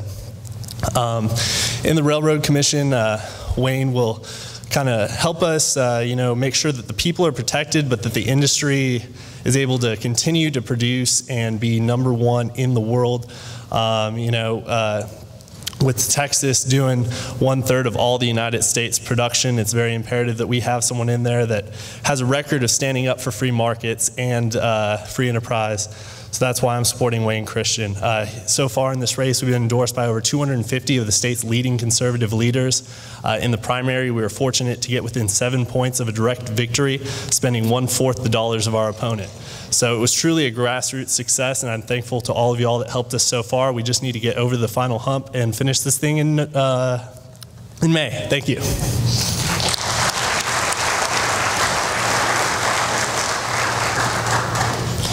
Okay, our next speaker will be Judge Glenn Bass.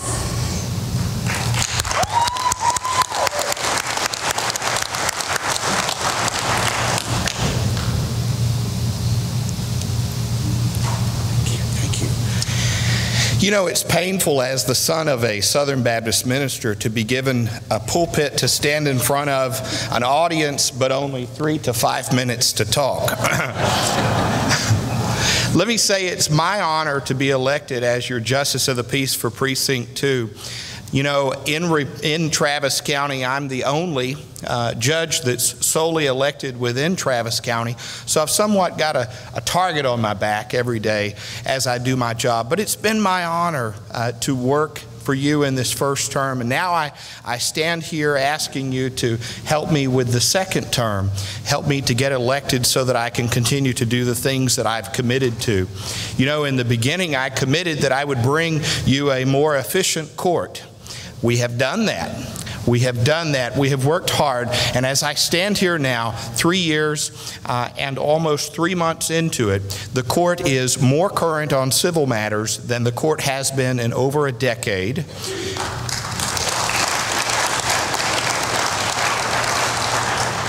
And we have 7 times less of a backlog on criminal cases than when I came into office.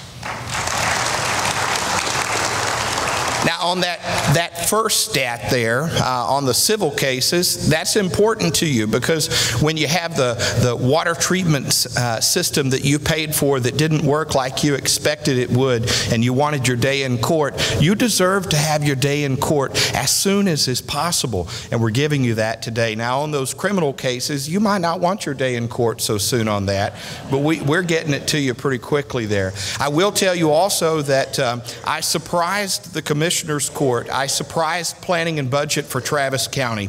When they handed me my proposed budget for this fiscal year that we're in now, I said, would you please take away 4% of my budget? Would you please reduce my budget by $81,000? They didn't quite know how to handle that. In Travis County, they didn't. In Travis County, they didn't quite have a process for that, for an agency or a department to give money back. They're just used to giving you or hearing you ask for more. But we reduced through attrition, we reduced 3 positions, and so this court is more efficient and with fewer people. The other side of that. That's what I committed to do. I also committed that I would bring about greater accessibility, and by being more efficient, we bring about greater accessibility. There are so many things that need to continue to be done to move us closer to my goal for JP2, and I need this second term to be able to do that, so I ask for your help in that. Now I want to speak to you for just a moment. Since there's no one here but us, this is closed off to media, and the discussions that take place in here, short of you posting it on your Facebook or putting it on your Twitter, it doesn't reach the outside world. This is us as a family, Travis County Republicans coming together. I have heard from more than one person that this morning was unified, that the Travis County Republican Party was in harmony, in contrast to some tense times 2 years ago. I want to say that as you move into the afternoon agenda, this is our living room. This is our kitchen table. This is our time to work out where we might not agree. This is our time to work through those differences. And after you've done that, after you leave from this place today, it's very important that you not take any of that discord through those doors. It can't go outside those doors. If it goes outside those doors, we lose an opportunity. In Travis County, there are swing voters. There are swing voters that will come back to us if we give them something to believe in, if we give them candidates that we believe in, and if we give them a platform that we believe in. They will come back to us. They will come back to us, and they'll stay with us, and they'll stop being swing voters. They'll be solid Republicans. But we have this opportunity. It's very important that we're wise with it.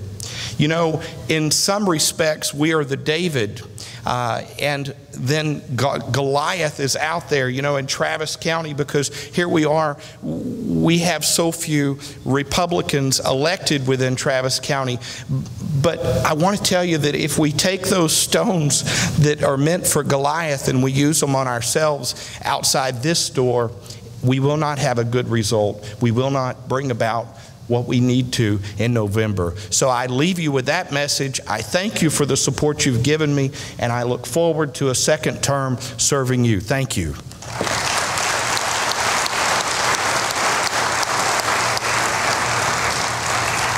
Next, we will have Mike McNamara.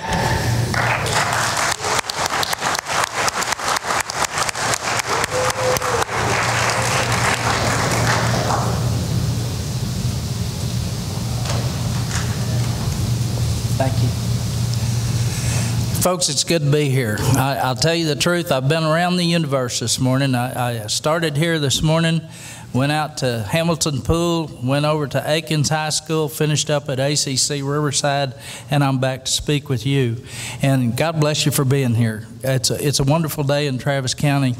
We have a lot of work to do, but we're on such a momentum that we can win this race. I am running for Travis County Judge. With the help of you guys, we can turn this around. Our friend Glenn just talked about reducing his budget. That's a critically important situation, and there can be a lot more of that. One of my key efforts is going to be work with Gerald Daugherty, our current commissioner, and look at the processes and look at the budget within the Travis County Commissioners Court and define areas that we can look to save a little bit of money and put that money into our priorities. Transportation is in dire situation. We know, I feel, everybody here knows how critical it is. When you get onto 35, you can't go anywhere. There's no east-west, there's no north-south. For years we've neglected to build out our infrastructure. The people I'm running against want to do away with cars, and they want you on a bicycle or in a train or in a bus, and it's simply not working. It was amazing just a couple of weeks ago to be down at the Commissioner's Court as they argued about SH45 and completing SH45, which I wholeheartedly support.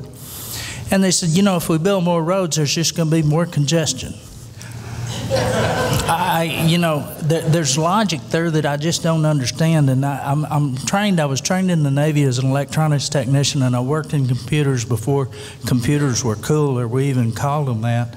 And there's a logic there, and you understand how to break things out and look at a problem and come up with a common sense, a realistic solution to things. And believe me, bicycle paths and narrowing our roadways is not a way to enhance traffic flow. It's just not doing the job. Cameron Road over here is a prime example of that, where it used to be a nice 4-lane road. All of a sudden you're forced into a 2-lane road with no warning, and the next thing you know, you're squishing with people. But I'd belabor that. The economy is, although it's good for us here in Texas, it's still not as good as it should be. And we need to work on saving as much money as we can and putting our money where it counts and readjusting our priorities. There's two things that I believe that an elected official should do: protect and serve. And when I talk about protecting, and part of that is the public safety issue, I believe that traffic has become a public safety issue. We cannot migrate. If we had to get everybody out of downtown Austin in a hurry because of either a man-made or a natural disaster, we could not do it. We'd be stuck. And we've got to look at the long term and find out a strategy to fix this problem. East-west, same thing. We got to find a solution to that. As a member of the Commissioner's Court, we get a seat on Campo, and we talk to the Central Texas Regional Mobility Authority. We have to impress upon them the need to fix this. Another issue of public safety, I've been meeting with the people out in the southeast quadrant of the Travis County who were flooded. There's something drastically wrong when we had a situation where people were out there about to get flooded and we did not evacuate them. I've heard excuses, but I haven't heard a real reason. And somebody needs to be brought in and have explained exactly why was it that the county sheriff's department deputies were sitting there in that neighborhood as the water came up and the water came up and the water came up, and nobody triggered them to evacuate those people.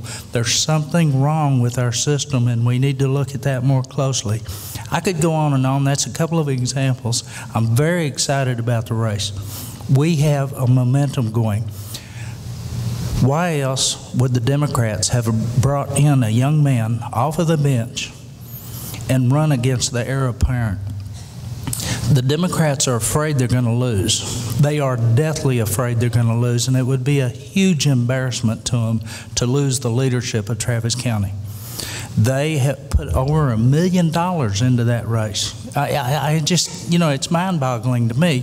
So here's the situation. They are on the run because of things that are happening in Washington, D.C. If you want to keep your traffic snarl, you like your traffic snarl, you can keep your traffic snarl.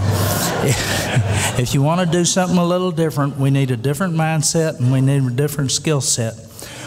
I'm a businessman, been in business for over 30 years here in Travis County in the high-tech industry. I've worked in advertising, I've worked in communications, I've worked in business development. I have these skill sets that I can bring. I want to, when I talk about building jobs, getting jobs, it's not that the government creates jobs, but I can sure make sure the government steps away and lets business grow. My opponent will try to put into every contract a living wage requirement. That's a killer. That's a job killer. It's going to come right out of your pockets. Every contract will go up exponentially. So she has actually killed business already by running the Saxon Gun Show out of Travis County.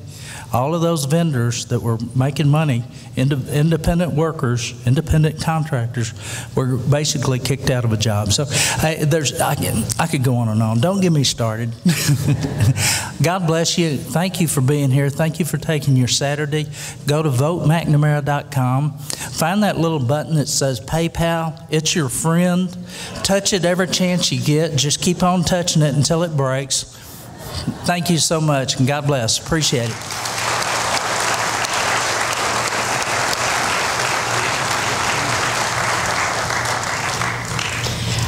I have two quick announcements. Number one, if you have not gone before nominations to testify or turned in an application, they are almost done, so you need to go now.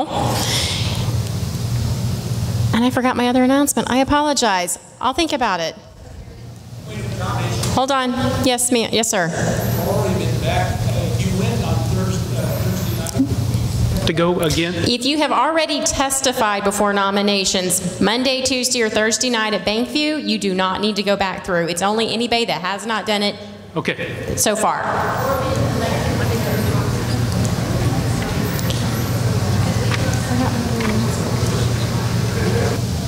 I don't remember. Okay. Is there anything else we're supposed to do until they're done? I have another speaker. If you've already been elected in your caucuses, please don't go back, is what they're saying.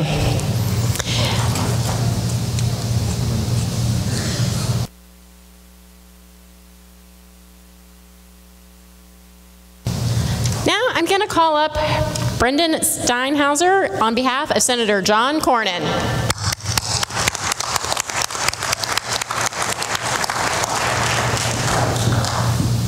Hey everyone, my name is Brendan Steinhauser. I'm the campaign manager for Senator John Cornyn. I'm actually originally from Fayette County, Texas, where they're having their convention today. Graduated from the University of Texas in 2004. I was very active with Young Conservatives of Texas, and that kind of got me interested in politics. I did that for a few years and then ended up moving to DC in 2005, where I became Director of Federal and State Campaigns for FreedomWorks, which was Dick Armey's grassroots organization.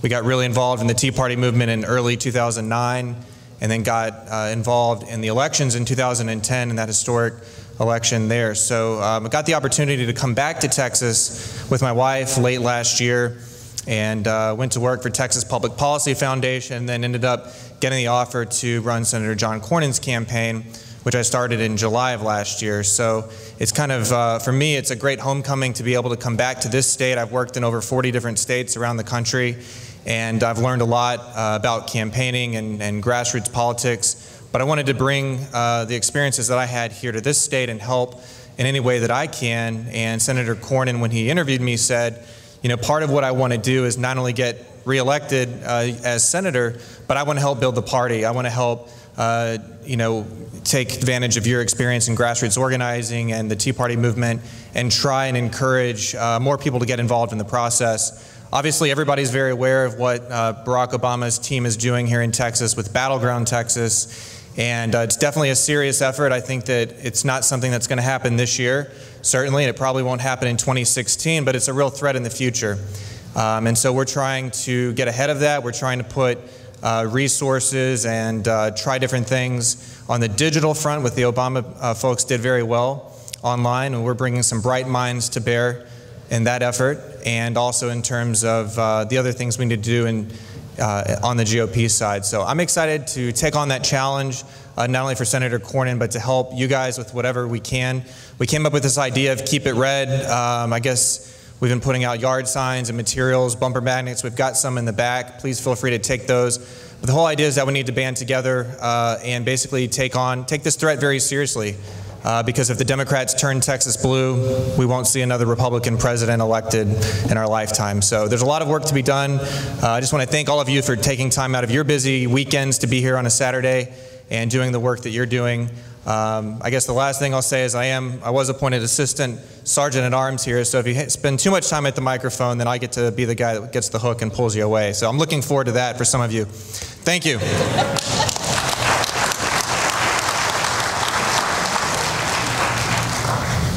Okay, I remembered what it was. Are there any other candidates that are here that I have not called on to come and speak before the delegation? And I'm only looking for people that are actually running, the actual candidate, or somebody that works for that campaign. Okay, then give us just a few minutes and we're going to remain in recess.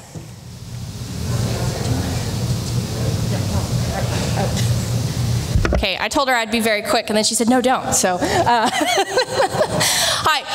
my name is Michelle Samuelson, and I represent Senate District 14 on the Texas Federation of Republican Women Board. I'm looking around the room, and I've been to a lot of TFRW club meetings in Travis County, and I'd like a show of hands. If you're a member of a Republican women's club in Travis County, please raise your hand. There are a ton of women who didn't raise their hands. So, in the slideshow, there has been a list of all of the Republican women's clubs in Travis County with the name of their club president and their website address. I would like to encourage you to join a Republican women's club. The work of the Republican Party happens all year long, every year, regardless of whether or not it's an election year, and regardless of whether or not we have a convention going on. I would like to come back in 2016 to the SD14 convention and have every woman in the room a member of TFRW. It is really important with Wendy Davis at the top of the ticket, for the Democrats, that we show that she doesn't stand for us. She doesn't speak for Republican women. She doesn't speak for all women in Texas. And we have to show that what we believe in, and show that we stand behind General Abbott in his quest to become governor of the state of Texas, and stand against her principles, because if we do not, Battleground Texas will eventually have success. The way that we took over our state once upon a time, I know there are a lot of you who remember when the whole state looked like Travis County. It wasn't that long ago. It was within my lifetime, so I know it wasn't that long ago. But that means that within my daughter's lifetime, it could flip the other direction if we're not vigilant and if we're not doing our job to keep the entire state red. It's not just about Travis County. I know we get discouraged that we're represented by, I won't say his name because it might bring holy hell down on me, but that our senator is a Democrat. I know that's uncomfortable. I know that we're tired of being represented by Mark Strama, and we're tired of being represented by Donna Dukes, and we're tired of being represented by Elliot Nashtat. And if I'm saying these names and it doesn't send a shiver of absolute terror through you, then we have to have a talk, because these people are the ones who keep our state blue, or they turn our state blue, keep our county blue, and turn our principles into talking points that they can shoot down in the liberal media. So, once again, Texas Federation of Republican Women. Austin Republican Women meets every month. Northwest Austin, my club, meets every month. Hill Country Republican Women and Travis Republican Women. And we would love to have you come to one of our meetings. And guys out there, if you've got time at lunch and you want to come by and support one of the clubs and show the ladies that you support what they're doing, we'd love to have you come by too. I have cards if anybody wants to talk, and y'all have a great day and enjoy the rest of your recess.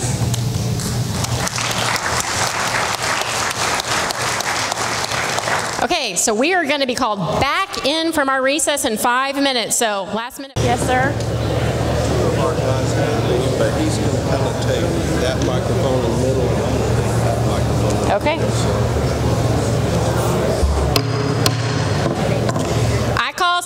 Senatorial District 14 Senatorial Convention back to order.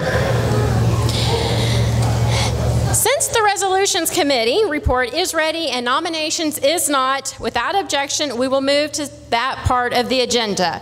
All those in favor, please say aye. Aye. All those opposed, please say no. The movement passes. We will now have Julie Drenner come up and discuss the resolutions, or the platform. Do you want the floor or not?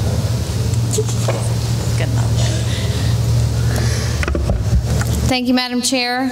I would like to thank all our committee members. They met earlier this week and volunteered their time and talents, and then again today. And I'd just like to quickly name them. You see them in your resolutions report of the temporary committee.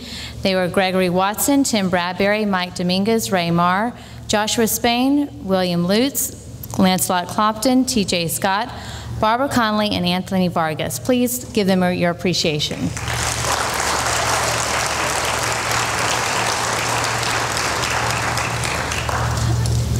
We met as a permanent committee, and we did amend our temporary report to include some of the issues that were brought up from our witnesses that we had. So we have a total now of 2,757 words in our permanent committee report.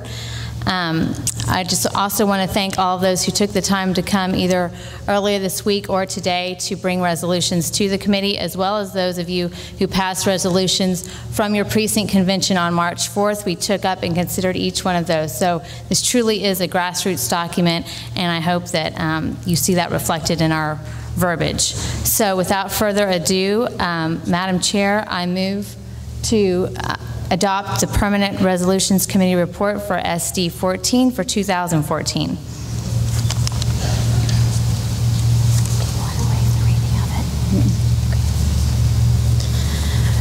The motion has been made to adopt the resolution. Are there any, hold on. Are there any, is there any discussion? I'd like to be recognized for a point of inquiry. Yes, sir. Yeah, Don Zimmerman, Precinct 334. There were, I believe, 2 resolutions that had signatures from the precincts here. I'm just trying to be clear. If we vote on the report as it is, can those be brought up immediately after the vote? Yes, the chair will actually be bringing those up. We're going to do this one, and then we will be voting on, we will handle those differently. We'll handle those separately. Okay, thank you. Yes, sir. Hello, I'm Paul Elliott from 205. I would like to offer an amendment.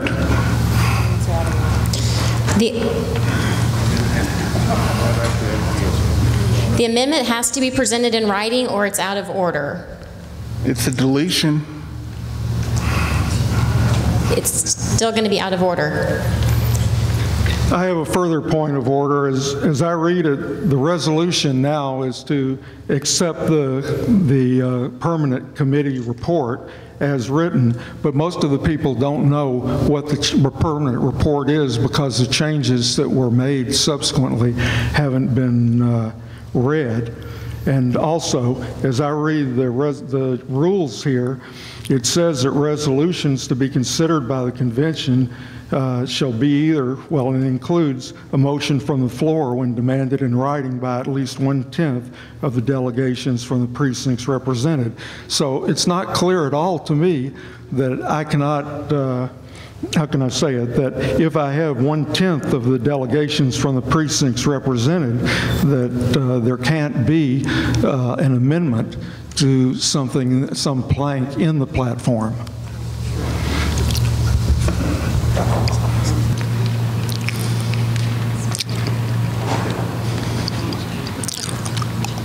So are you asking if any amendment has to be in writing? No, what I was asking was whether in fact there cannot, if I have 1/10 the delegations from the precincts represented, whether I cannot demand in writing by presenting those to make a motion from the floor to amend something in the, and present it to the whole convention.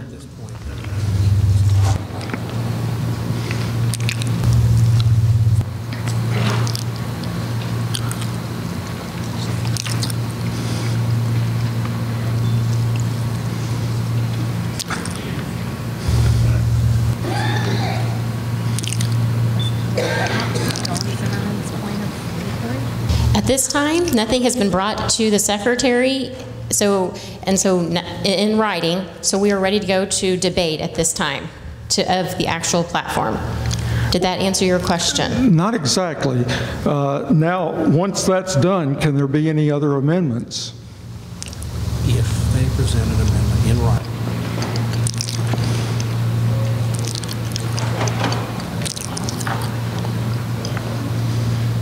If you present it in writing with the correct number of signatures before the question is called, yes, we could discuss that amendment. Okay, then I will do so.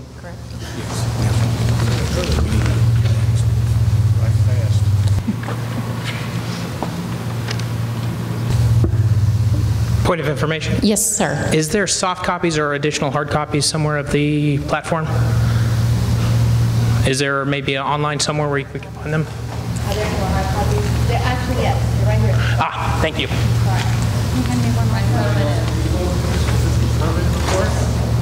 That is not the permanent report. No, it's temporary. That is the temporary report. That was passed out earlier.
There is an amendment.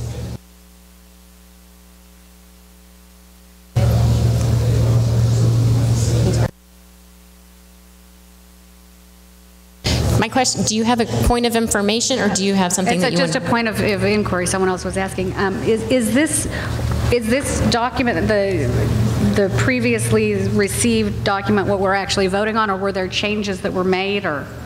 As I explained, there are changes that were made. There were 51 words that were added. What are they? Well, the body might like to know what those changes were. Is there a way we can? We can't hear. Yeah, you got to come over here.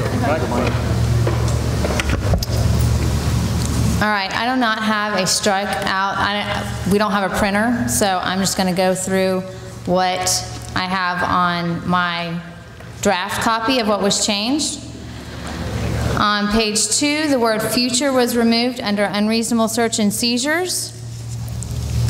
On page 3, specifically was removed. And is Tim Bradbury here? Okay, we may need your, do you have your notes? Are they track changes on there? Okay, if you'll bring those up. We added some verbiage to the Israel plank, talking about it being an undivided city of Jerusalem. I don't know, I don't have that in front of me. We're going to see if we can get track copies.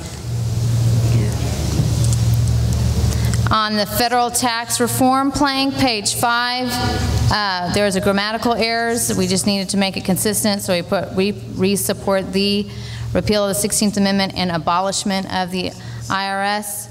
On page 5 also, on the tax increase caps, we changed the word revenue to rates. This is dropping too.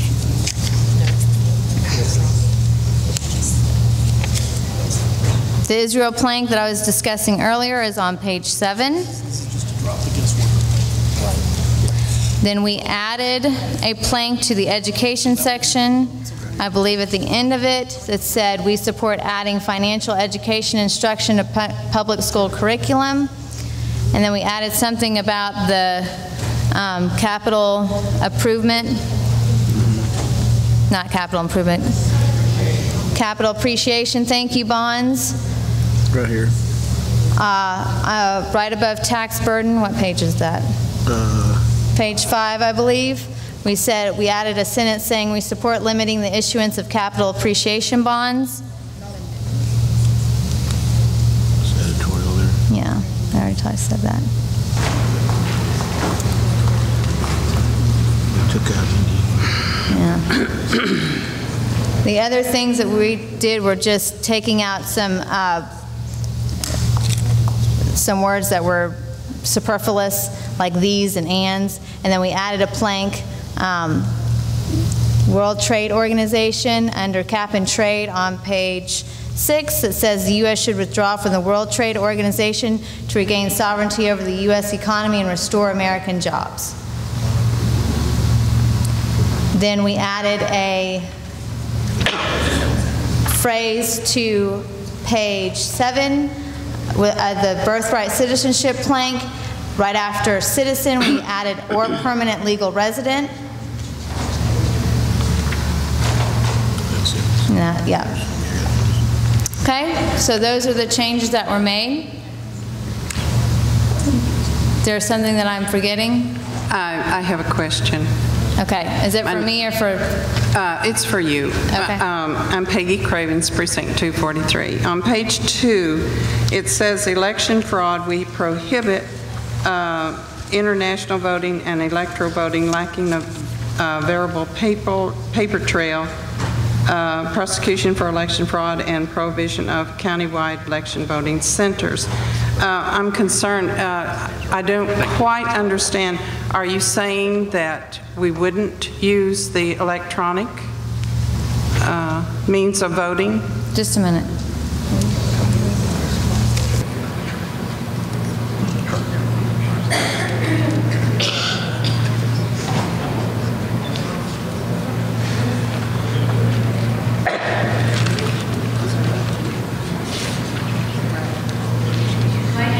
Motion on the floor to adopt the language as it is, so we're not in a point of debate right now. Okay. Yes, Ben Mendelson, Precinct 256. Point of information. Okay. Can you please read aloud the Israel plank as it was revised? Sure. Yeah, as well. Sorry, I got that. As long as it's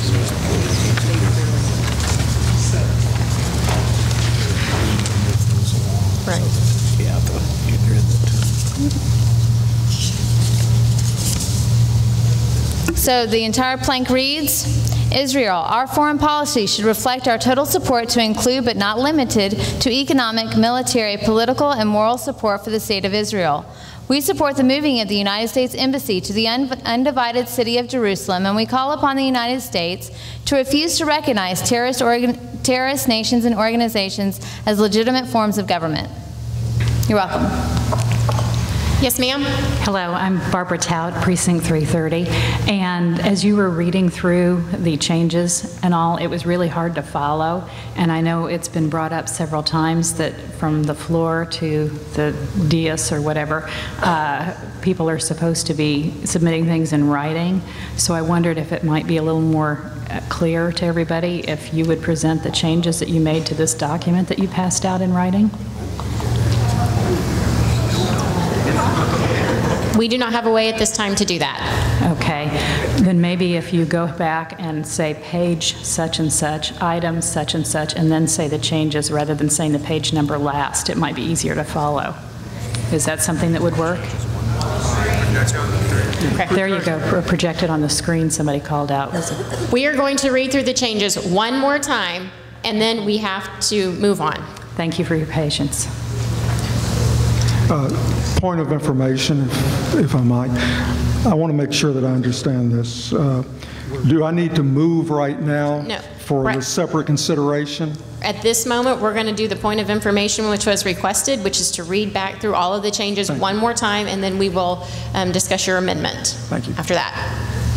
After we adopt it, right? Okay. All right, on page 1, under unreasonable search and seizures, we took out the word future. On page 2. On page 2. We can be here all night and go into the garage like we did last time. I'm trying to make it so that we're not. Okay, page 2.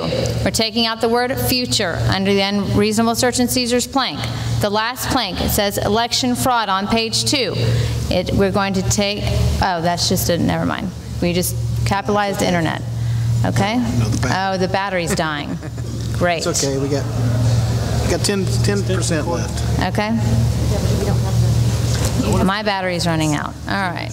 Do you have a cord? No, it's not yours, it's mine. Do you have a cord? No, I don't. I have a cord in my purse. Do you mind if I go through? No, go through my purse. On page 3, we took out the word specifically in Travis County Health District. On page 4, on civic education. On page 3, under Travis County Health District, we took out the word specifically. No, it's not. You're looking at the temporary committee report. This is the permanent committee report. On page 4, under civic education, we added the sentence at the end. We support adding financial education instruction to public school curriculum. It's okay, it's not the right guy. It's okay, it's okay. It'll be fine. On page 5, we added to the plank bond election monies and public debt a sentence to read, we support limiting the issuance of capital appreciation bonds. Also on page 5, under tax increase caps, we took out the word revenue and replaced it with the word rates.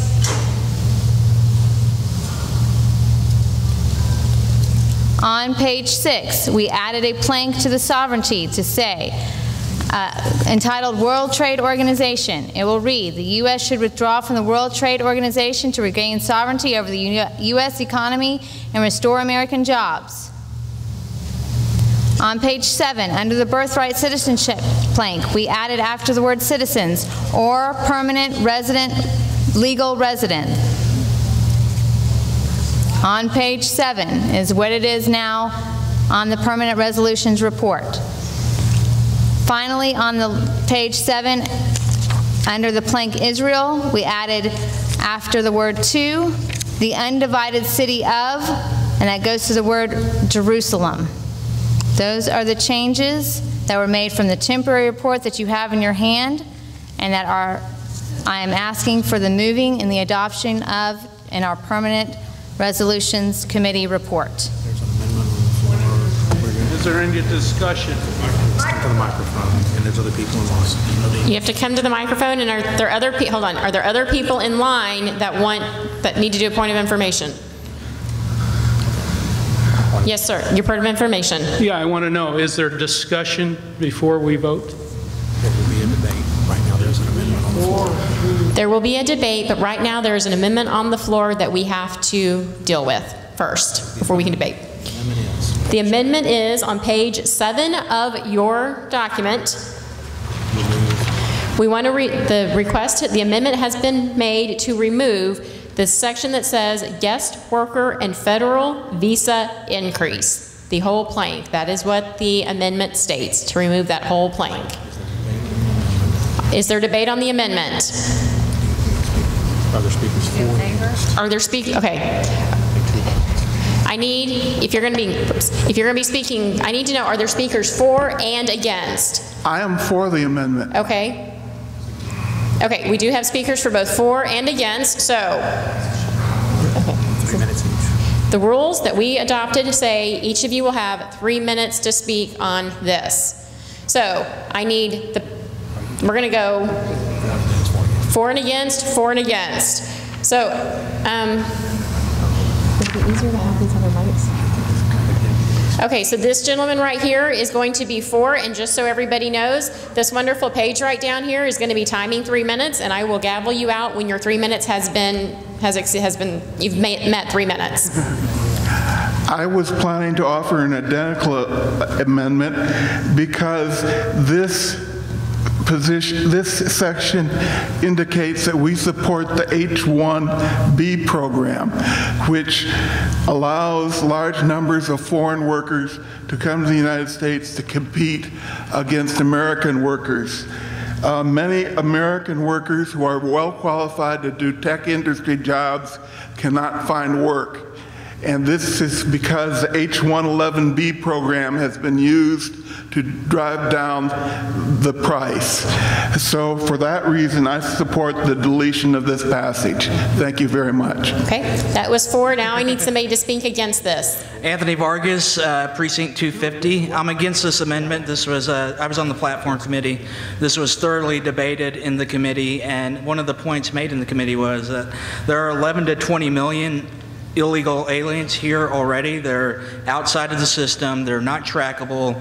We don't know who they are. A guest work, and they're coming here to work. Basically, they're coming here to work. And if we expand the guest worker visa program, this gives those undocumented people a means to enter the system, to be taxed, to be identified. We know where they are. They're not working for cash under the table. They're not suppressing wages because employers can take advantage of them. It's a means to correct the system. The immigration system's been broken for a long, long time. We all know that. And by not doing anything about it, by just being the party of opposition, we're hurting ourselves, number one. We're hurting the country. We're the party of opposition in the media. And also, by not doing anything, we're granting de facto amnesty by saying, no, we're just not going to do anything about it. We're going to turn the other cheek, or turn our head, and let you guys keep working under the table for shady contractors. It's just an unworkable system, and something really needs to be done about it. And I think the key to that is an expanded guest worker program for people that are coming here to work, identify them, tax them, get them in the system, and go from there. I need somebody that's speaking for it. Yes, Raymar 360. Look, this wasn't really thoroughly discussed unless you consider that one sentence from each side was adequate. And I have trouble doing that. Look, Madam Chairman, first of all, I'm just proposing that we strike the thing. It doesn't preclude somebody else deciding to encourage the raising of the caps. The fact is that the Republican Party claims to believe in the market system for determining wages, not the government. But what's happened is that the government has been, how can I say it, business has petitioned the government time and again to increase the number of people in some very limited fields, and the people, basically it destroys the opportunity for Americans, especially the young and the partially disabled. The young cannot find jobs. Only 40% of them ever find jobs in the field that they studied so hard for in science, technology, engineering, and math. This is terribly flawed as it is, and I'm not saying anything about what the government does on other things, but I think it should be eliminated. We have too much unemployment right now. I, for example, I'll be unemployed in another month. My company went out of business. I have worked only 12 and a half of the 25 years since I got my doctorate in statistics, and I'm also ABD in mathematics, and I don't have a heavy student loan burden or anything like that, but a lot of these kids do, and they never get the chance to learn, and after 2 or 3 years of not having worked in that, they're not considered eligible for a job in the field that they studied for. And in fact, if you have a family and you have to take a survival job, then you're an unemployed convenience store worker rather than an unemployed scientist, technologist, and engineer. A few years ago, we had Douglas Prather, who was the man who discovered the gene that actually caused jellyfish photoluminescence. You know what? He didn't get the Nobel Prize. He wasn't even mentioned in that because it can only be split 3 ways. They gave it to 3 other people whom he had contacted to pass his research on. He was found driving a shuttle bus at the Birmingham airport, for crying out loud. We should not be sacrificing Americans and allowing businesses to decide that they can import people and give them a fast track to U.S. citizenship. Is my time up? Well, there are so many things. The whole thing was built on a fraud to start with. It was perpetrated by the National Science Foundation and was well documented by Representative Howard Volpe. Your 3 minutes has expired. Thank you. I need somebody who's going to be speaking against it. Madam Chairman, thank you. My name is T.J. Scott. I'm from Precinct 358. I also sat on the platform committee, and I sat on the platform subcommittee that dealt with the entire immigration planks. The entire goal was to try to get rid of the horrible Texas solution that somebody put into our platform last time.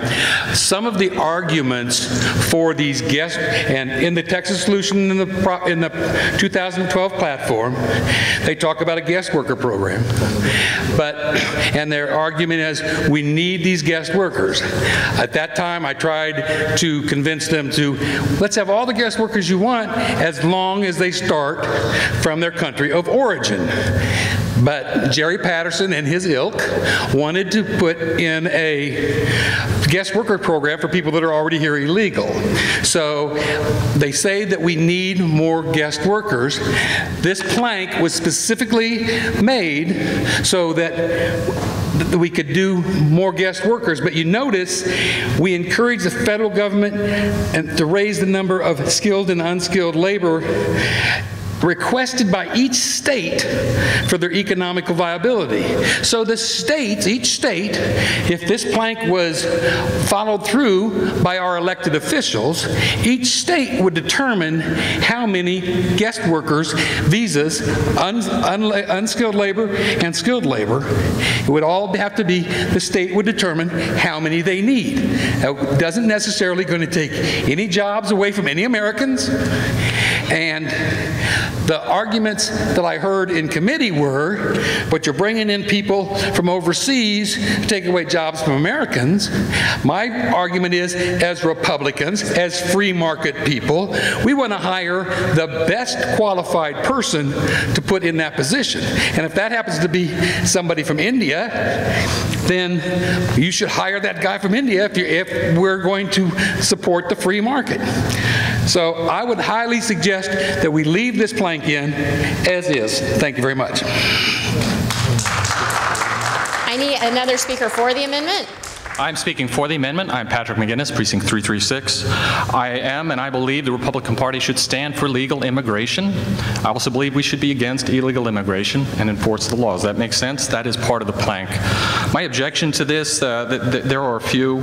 I am in somewhat maybe violent agreement, or that would be a weird word, with TJ, but he speaks about requested by each state. This is one of my objections to this plank. I believe it's poorly worded. Immigration is a federal issue, and whether each state requests or not a particular number of people, they're going to be able to move to any of the 50 states of the Union. And so therefore, it doesn't really reflect the economic reality of what's happening. People are coming to the United States. People move between different states. And we, of course, have freedom to go anywhere in the United States. We should have immigration that reflects the economic needs and supports the economic vitality.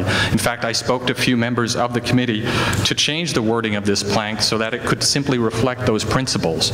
And I think one of the things we have to recognize is that today we have a large amount of legal immigration. We have over 1 million people every year. That's been happening for several decades. And so we've had the largest amount of immigration in the last 30 years than ever before in United States history. And therefore it comes to my other objection, which says guest worker and federal visa increase. We have dozens of visas visas that are already legal, already part of the system. We already have a guest worker program. We already have H-1B. We can debate whether those exact numbers are too high, too low, or just right, but I think it is not reflecting the unity of the thinking in the Republican Party to say that we all are calling for an increase in all of these kinds of visas, because that is not what the United States necessarily needs for our economic vitality, and again, that's not in the interests of all the people of the party. So I think for the interests of what we want to do as a party, we should strike this particular plank. Thank you. And this will be the last speaker against. My name is Rod Madden. I'm from Precinct 326. I think this amendment should stay. This wording should stay, given the last item about immigration, about increasing penalties on employers. Right now, we have 11 million people here working because there's no one else to fill those jobs, particularly in Texas. Right now, we're having a boom in the housing industry. The biggest problem, the biggest single problem the home builders have is labor. If we're going to get rid of all the undocumented workers, then we've got to have a guest worker program to fill that void. So either we don't get rid of the undocumented workers and allow them to fill the jobs, or we've got to have a guest worker program that brings the people in to fill those jobs. Otherwise, the economy of the state of Texas is going to crash, and the cost of our homes is going to rise dramatically. And it's already happening right now in the city of Austin because of the increase in the cost of labor. We're seeing dramatic increases in the cost of homes. The more we try to build, the more we do, the more people that come here, we're going to need more workers to fill those jobs. So we've got to do one of two things: bring in guest workers in a logical, realistic manner, or tell the illegals to just keep on coming. So one or the other, we're going to have to do something about the lack of labor that's necessary to keep our economy going. Thank you. It is closed and it is now time for a vote. So the amendment is to remove the plank that is titled Guest Worker and Federal Visa Increase on page 7 of the platform.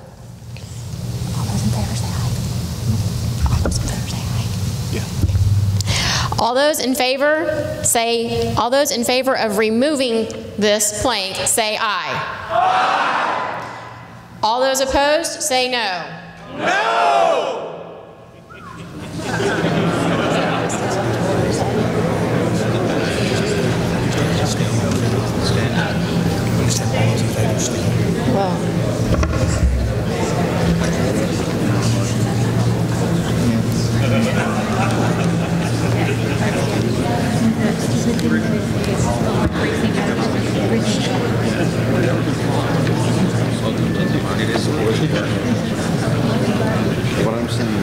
We're going to do a floor, we're going to do a standing count.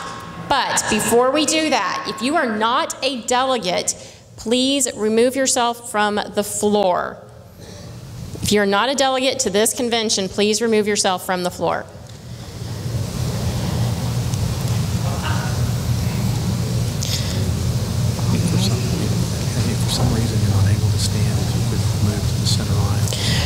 If you're not able to stand, please move to the center aisle, but all of those in favor of removing the plank, would you please come to this side of the auditorium? No, just stand. Oh, sorry, I'm wrong, sorry.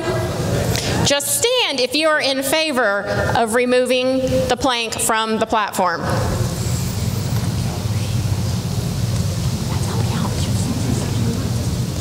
Can the Sergeant of Arms please assist with this?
If you would all please now sit down. All those opposed to the amendment. And all those that are opposed to the amendment, please stand up.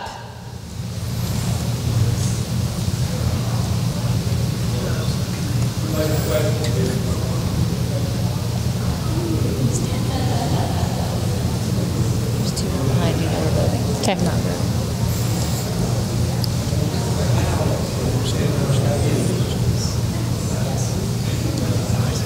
You can't vote twice. We're in the middle of a vote. I can't take a point of information right now.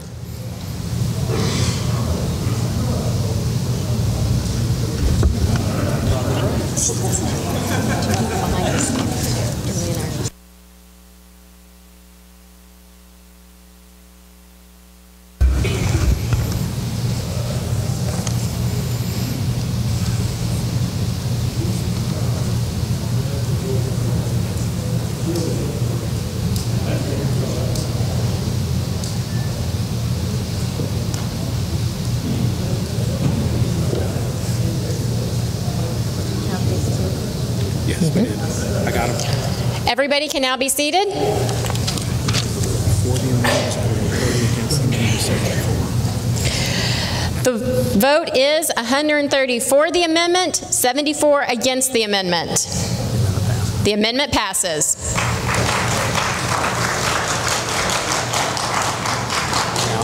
Now on the floor is the report. Now, the matter on the floor now is the report as amended. Is there any debate?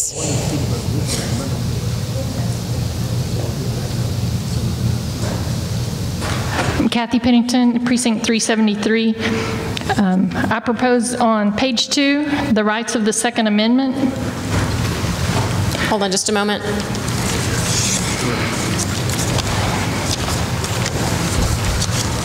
The rights of the Second Amendment. Okay. To strike out the word legislation and insist the word be law. You said the word law, correct? Law instead of legislation. Do you have that amendment in writing? I do. Your page has it.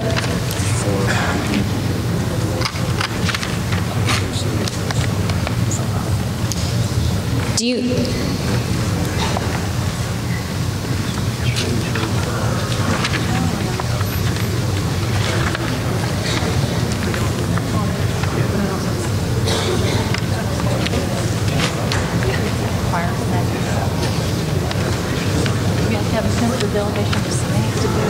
What? Dude, what? He's saying I have to have a tenth of the delegation. I don't think so. Oh, no. Hold on. Your rule says a resolution to be introduced requires 1/10. Any main motion is amendable. Motion to adopt the platform is amendable. By adding, by striking, by inserting, all those forms of amendment. You still have to have the written. That's not what your rule says. You want me to raise a point of order? Okay.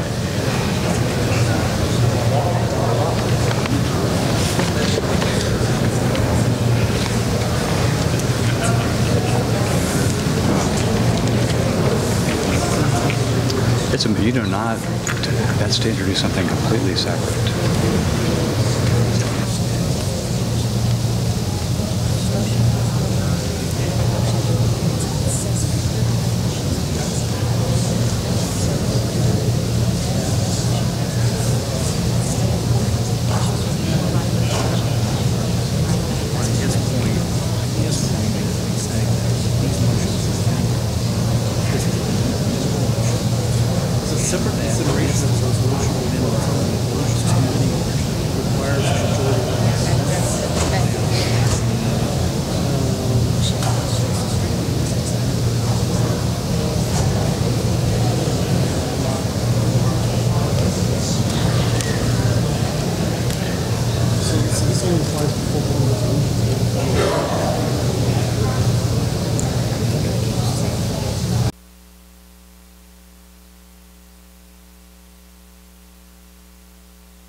The ruling of the chair is that the amendment has to be signed and that we're going to move on with debate. Madam Chairman, I rise to the point of order. Yes, sir. Okay. The motion that was made is an amendment. Okay. Every main motion is amendable unless there's a special rule otherwise. The rule that was adopted by this convention as a special rule is a rule that prevents resolutions. A resolution itself is also a main motion. This is a motion to amend the currently pending main motion. It is the most common form of parliamentary procedure on the face of the earth, is changing the language. How can you expect people to adopt something if they don't agree with the wording?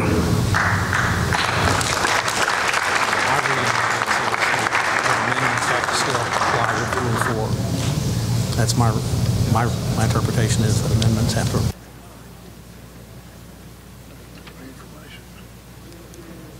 Okay. The reading of the chair is that you do have to comply with Rule 4, which says you have to have a tenth of the delegation. Correct. Point of information, Madam Chair. Yes, sir. I don't see how you can repeal legislation. Once the legislation is adopted, it becomes a statute. It looks like to me that this could be clarified under a clerical correction to the word for the intent of the amendment by implementing the word law includes both the written statutes that were adopted by the legislature as well as the regulations that were promulgated to implement the statute when it was put into effect. No. It doesn't say pass legislation. It could be a legislation without becoming law.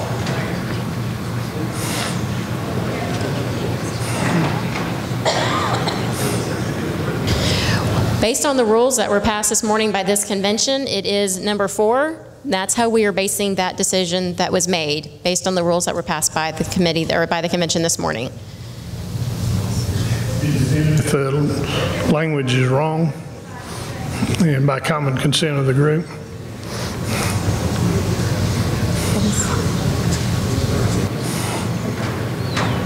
Made my ruling. It's time to go off the chair.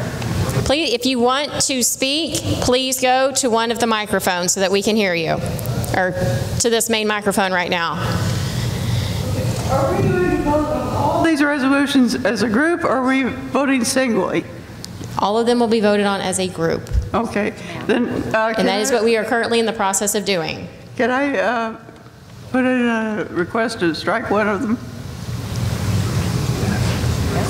All amendments have to be made in writing. All amendments have to be made in writing with 1/10 of the delegation signing it. That was based on the rules that were adopted this morning. We need somebody to speak for the motion to adopt. We need somebody to speak on behalf of the report. We need somebody to speak on behalf of adopting the report. Point of order. Yes, sir. The point of order. Appeal the ruling of the chair. What ruling? The ruling about the Rule 4, I believe it's being called. It's right here. Separate consideration of the resolution, the report of the permanent resolution. Okay, we're going to be voting on the appealing of the chair's decision to have 1/10 for any amendments to be made, that 1/10 of the delegation has to sign it. For all those in favor of appealing the ruling of the chair, please say, for overruling the turning of the chair, Point of information. Appeal. Right now we are voting on the appeal. All those who want to turn the ruling of the chair. I was going to ask if there was a third way of separate consideration of a resolution. You're out of order. We're in the middle of a vote. For all those that are in favor of overturning the ruling of the chair, say aye. Aye. For all of those opposed, say nay. The nays have it. Okay, now we're moving on to the debate. Now we're moving on to the debate. No speaking in favor. Point of information? Yes, Is sir. there- What's your point of information? Is there a third way, again, under Rule 4, that separate consideration of a resolution that is in the report, it simply requires a majority vote of the convention? We would not need the 10 precinct requirement be met.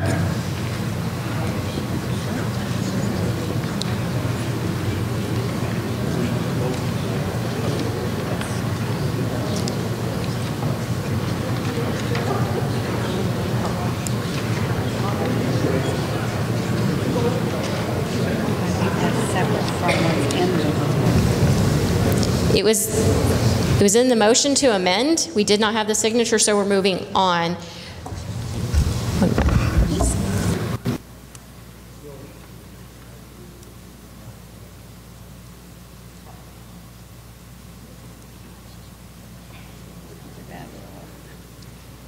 The part that you were looking at, it says if someone does separate consideration, but nobody has done that yet. So we're moving on to the debate of voting on the report. We need a speaker for. We need a speaking for the report, and we need a speaker that's going to be speaking against the report. There's one for. I need somebody to speak for the report. For what? The whole report? Yes.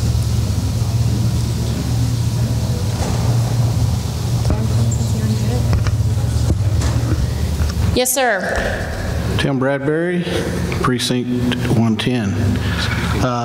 The committee, I served on the resolutions committee, and the report that we've come up with represents, I believe, what Republicans believe in Senate District 14, and it was thoroughly debated in the meeting, in the temporary meetings, and I would just want to ask that everybody consider all that work, and if you have some major problem with it, then I would suggest you vote against adoption. But if you accept most of what you see there, then I encourage you to vote for adoption of this report. Thank you. I need somebody to speak against the adoption of the report. As it's written, the one issue that I will probably, if we vote on it as that entire platform, will be against the Second Amendment requirement, in that it's written very vaguely. I did present a resolution, both in precinct and before the resolution committee, for open carry. This has gone before the state legislature and has been killed in committee. This is a major concern. Just out of curiosity, how many people here have been involved I'm with sorry, that is not allowed. Well, I'm not asking for a floor vote. Just how many people have ever been involved? I'm sorry, you cannot address the. All right, I want to ask for a vote. What I'm saying is, as written, I cannot vote for this because you're asking me to vote for something I can't agree with, because this is much too vague. The Second Amendment and Article 1, Section 23 is what we should be discussing in the state of Texas. Article 1, Section 23 is the state constitution. You guys have missed the boat on this the way it's written. You need to review the law, and this is really poorly stated. Thank you. The next speaker for the report, please. Anthony Vargas, Precinct 250. I was also on the platform committee, and as Tim said, these planks were vigorously debated. You know, we had thorough discussions. I don't think anybody on the committee got everything that they wanted, and I think that's an impossibility to get everything that you want. But we debated in committee. We had public testimony. Every meeting was open to the public. Everybody had an opportunity to come in and present resolutions and testify for or against things. And to those that did, I applaud them, that your information was very, very helpful in crafting this report. For those of you that didn't and are wanting to pick on items now, it's just not the appropriate time. This is a finished report that we all worked very hard on. And to address the gentleman's concerns previously about the Second Amendment, we felt this was the strongest language out of all the language that we debated. This calls for the repeal of any legislation that abridges the right to keep and bear arms. So currently there's a ban on open carry. You cannot carry a handgun in plain sight on your body. That's a ban. That's legislation that bans that. We ask for a repeal of that. So get rid of any legislation that affects our right to bear arms, and that by logic includes the ability to carry a gun openly. So if we get rid of everything, all the rights are invested in the people, and we have gun rights. We thought that, you know, listing items such as open carry, campus carry, once you start a list, where do you end the list? We're going to have a 200-page long platform if we start itemizing things. Just keep it broad, keep it strong, and I say we vote on this as is. Yeah, it's thoroughly debated. I would like to see the guest worker back in there, of course, but I think this is a good piece of work that we all put a lot of time and effort into, and I ask you to vote for the full report. Thank you. I need somebody to vote against, somebody to speak against the passage of the report. Who's going to be speaking against? We already got the third again. Hi, I'm Lucas Listowski from Precinct 277, and I was against this because I was under the impression that we were here today to shape the party and to actually bring in all of our voices. Mr. Cruz said it in the opening statement that this was our chance to really shape the party today, and this is the grassroots right here. I wanted to bring up a specific concern that I have with some of the platform. I don't think we should accept problems that we see with vagueness in the platform or problems that we see. We should be allowed to discuss these and to have an open discussion and to really start to shape the party here today. And this is where it starts. This is the grassroots. And I would just like you guys to consider that when we vote. Thank you. Do we have anybody else to speak for the passage of the platform?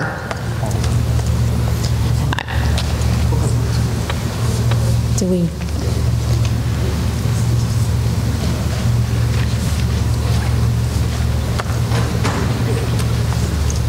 Hi, Mike Dominguez, Precinct 218. I was on the committee as well, and I thought it was a really diverse, good group of people. We had open hours Monday, Tuesday, and Thursday, 3 hours. We took all testimony, like anybody who came in. Even at the committee meeting today, we almost included everybody's changing of language, 75%. Now, we're only given about a 30-minute time window to kind of get all this done, to hear all the testimony, to do all the rewording, to make it as small as possible, because if it's too large, nobody's going to read it, and try to get as many ideas. And I would say that this is a reflective document of our community. I mean, I don't think we could get any closer. This, no amnesty, Second Amendment in every way possible. I mean, very strong language. So if people would like to get more involved, I think that they should have come to the committee meetings, and that could have helped us out a little bit more. But even our email addresses were out there. So again, a very diverse of age and of education levels and everything. I think it was great working with everyone, and Julie was a great chair, so I move for passage as a whole. Thanks. Do we have anybody to speak against the passage? This will be our third speaker against the passage. There were already three. There were three, I think. But if you're going to speak, I need you to please come to the microphone. Okay. Thank you. We came to this meeting today thinking that we would get to vote on each of the individual party planks. A lot of people didn't go to the committee meetings or stuff because they thought once people had written those things out, we'd have a chance to vote on each individual item. Now, you don't want to throw out the baby with the bathtub. You may not like one thing, but you don't want to vote against the whole thing just because you don't like that one thing. But you should be able to vote on each individual plank. I think that's what most of the people here thought they were going to get to do. I think that's the Are you proper speaking way of for doing or it. against the report? I'm speaking against putting the whole report on to vote all at once. We are right now discussing the speaking of you're speaking against the passage of this report. That's why you're as written, without doing it piecemeal. You should go through each one individually. The motion on the floor is the passage of the whole report. So you're speaking against the actual passage of the report. Is that correct? That's correct. Okay. That was 3 speakers for and 3 speakers against. I'm calling the vote. Do you have a question? I wanted to call the question. Thank you. Okay. All those in favor of the passage of the platform as amended, say aye. Aye. All those opposed, say no. No. Report passes. Now we're going to take up discussion. Now we have 2 independent floor motions that to be voted on, in which Julie's going to read each of them, and just as I want to let everybody know, they did make the requirements, and they did go before the platform committee when they were meeting back here earlier, but they failed. But because they met the requirements, we are able to bring them to the floor for you to discuss. You're going to read one. Got it. Okay, the first is for, and I don't have a particular page number because we'll have to look and see where it goes, that it makes sense. But the motion would be, the plank would read, we urge Congress, the legislature, and the Republican Party to institute term limits, period.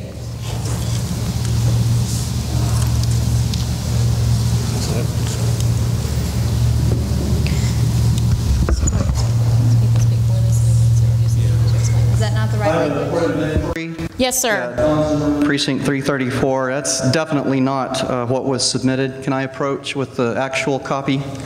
Yeah. Okay, well, what's That's the language. You need to read it. Hold. Wait a minute. Which one did she just read? She just read this excerpt here. We need to read the motions.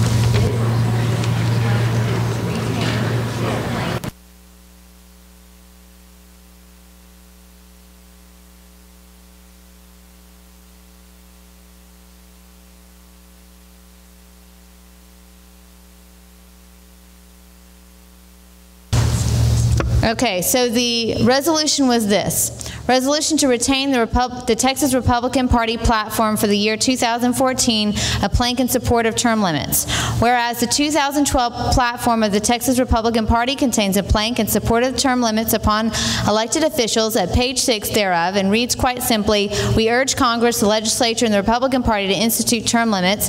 And whereas the particular plank reflects the review of the majority of Texas Republicans, and it constitutes sound public policy, now therefore be it resolved that the Republican Party of Texas be urged to retain the particular plank in its platform for the year 2014. Thank you very much. Okay. Is there any debate on this resolution? I'd like to speak against, Madam Chairman. Yes, sir. I believe that, first of all, we didn't need term limits to get rid of Jeff Whitworth. We didn't need term limits. They didn't need term limits to get rid of George Herbert Walker Bush. I'm a small government kind of guy, and I thought the Republican Party was also. I don't think the Republican Party wants the government saying who I can and can't vote for. We have term limits. It's called the ballot box. If we, the grassroots, and we, the people, can't get off our backsides and get people to the polls to vote against the Lamar Smiths in this world, that's our fault. Okay? That's our fault. So we do not need term limits. We have them. It's called the ballot box. And the grassroots needs to do a better job of getting rid of those people that we don't think should be there. Thank you very much. I need a speaker for this amendment, please. This is Gregory Watson, precinct number 435, and I'm speaking in favor of Don's resolution. I think that we have had for many, many years too many elected officials at the state level and county level who, once they get in office, they become entrenched, and it's almost impossible to get rid of them. In many cases, they don't even have an opponent running against them. And so by default, oftentimes, they are simply rubber stamped back into another 4-year term. And I think that if we have reasonable term limits, personally myself, I'd make it 12 years. 12 years for one particular office. After that, if you want to keep serving the people, run for a different office and keep serving them. But at some point, the office should be relinquished and returned to the voters to have a greater choice of who to vote for. Like I said, many legislators have no opponent, and so they're rubber stamped by virtue of not even having an opponent. Thank you. I need somebody else that's going to be speaking against this amendment. Speaking against it. Brian Schufelt, Precinct 301. I'm speaking against the amendment. First off, I have many friends, and term limits is a topic of very much discussion, and I can see both sides of term limits. I'm personally against term limits, but I'm against this amendment because in 2012 we removed the restriction of our party to term limit our own national committeemen, and if we truly don't believe in having term limits for our party, how can we be congruent enough to require term limits for everything else except for us? For congruency, I would be against this because we voted as a party in 2012 at the state convention to remove term limits, and for us to require term limits to be for everyone else, I don't believe is accurate or what we should be doing. Thank you. I need somebody else that's going to be speaking for this resolution. I'm for this resolution. I know there's actually a House resolution already in the U.S. Congress for term limits, so I do support it. And it's not because we can't vote our own Texas senators and representatives out, but it's very difficult to vote out somebody like Murtha from Pennsylvania, or somebody, or a Republican even in Alaska that's, you know, building bridges to nowhere and taking money from the states and then redistributing it in terms of their seniority in chairing the different appropriation committees and subcommittees. So I think it's important that somehow we need to limit the senators and the congressmen that go to Washington and just stay there, and that only the people that they are benefiting by getting more money appropriated to their district is the only people that can vote them out. And why would they want to vote them out? So it's a corrupt system of allowing people to stay in there for their lifetime in both parties. That's my biggest issue. It won't pass, but I think we ought to at least stand up for it. And at least the Republicans, I understand, have rotated there in the House, I don't know about the Senate, their chairmanship so that they don't stay in there all the time, but I'm not sure that the Democrats do that. So anyway, that's why I'm supporting this. I need somebody else that wants to speak against this amendment or this resolution.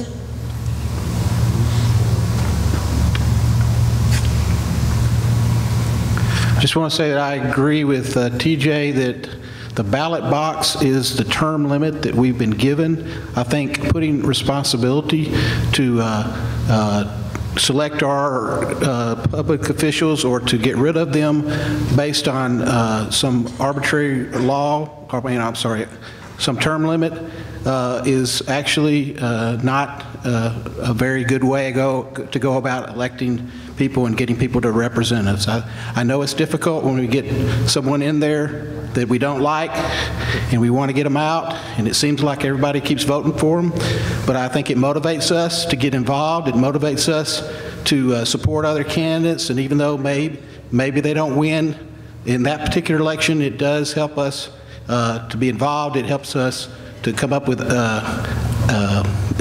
have an influence, basically, even though that candidate that we don't like. And I'm not saying that that that means that we have to just accept that in the sense of that's inevitable. We can defeat incumbents, as was pointed out with Wentworth and others. We can defeat them, the ones that are not following our platform. So that's all I'd have to say, and I'd like to call the question. Somebody speak more, right? Right. We get one more person that needs to speak for I'd like to be recognized resolution. if I could. Are you speaking for or against? I'm speaking for term limits. I wanted to be recognized because I introduced the motion. Could you decide? He's in line. I'd rather be. He's in line. He's in line. I was in line too. Excuse me, I'm sorry. Okay, sir. I'd like to ask the chair and ask everyone to consider, look at what we've got in Washington, D.C. Over 90% of incumbents get reelected. They get up there, they say the right things, but they change. They gerrymander their districts, they use the power of the purse, they use the power of the postage. It's very difficult to run and replace any of them. If you look at how long they've been there, and they have become drunk on power, it is addictive. And we have to do something to change this, or this party and our country are never going to continue to exist. This is going to end up being the Whig Party unless we do something different. If you keep on doing the same things you've always done, you'll keep on getting the same things you've always gotten. And it's time for a change. We need term limits to take some of these people out. They stay too long. Thank you. We're now calling the question. It's already been 3-4. It's time for the vote. For all those in favor of the resolution. Point of information? We're calling a vote. Could you just briefly explain what the two sides are? Because some of us are still confused as what's being proposed.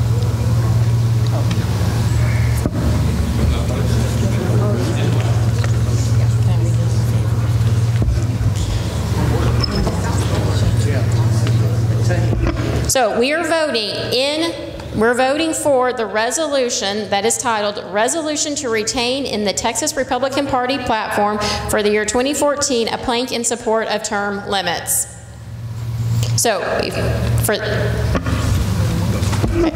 all those in favor of this resolution say aye. Aye. All those opposed say no. We're going to do a standing vote. So all those, can I have my Sergeant at Arms please come to help? Can we please shut the doors also? All guests, please move to the back of the sanctuary. I can call it, I can do it right. All those in favor of passing this resolution, please stand.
sit down.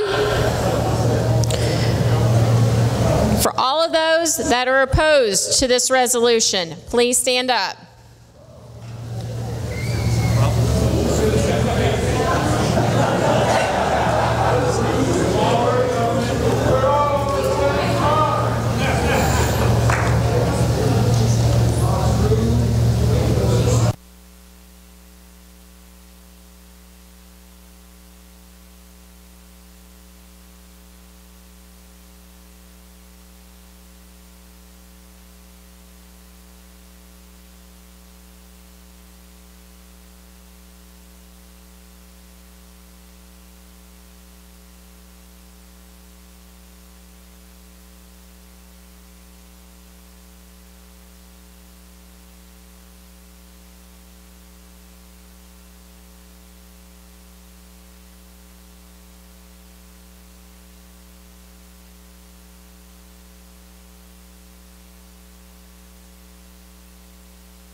Okay.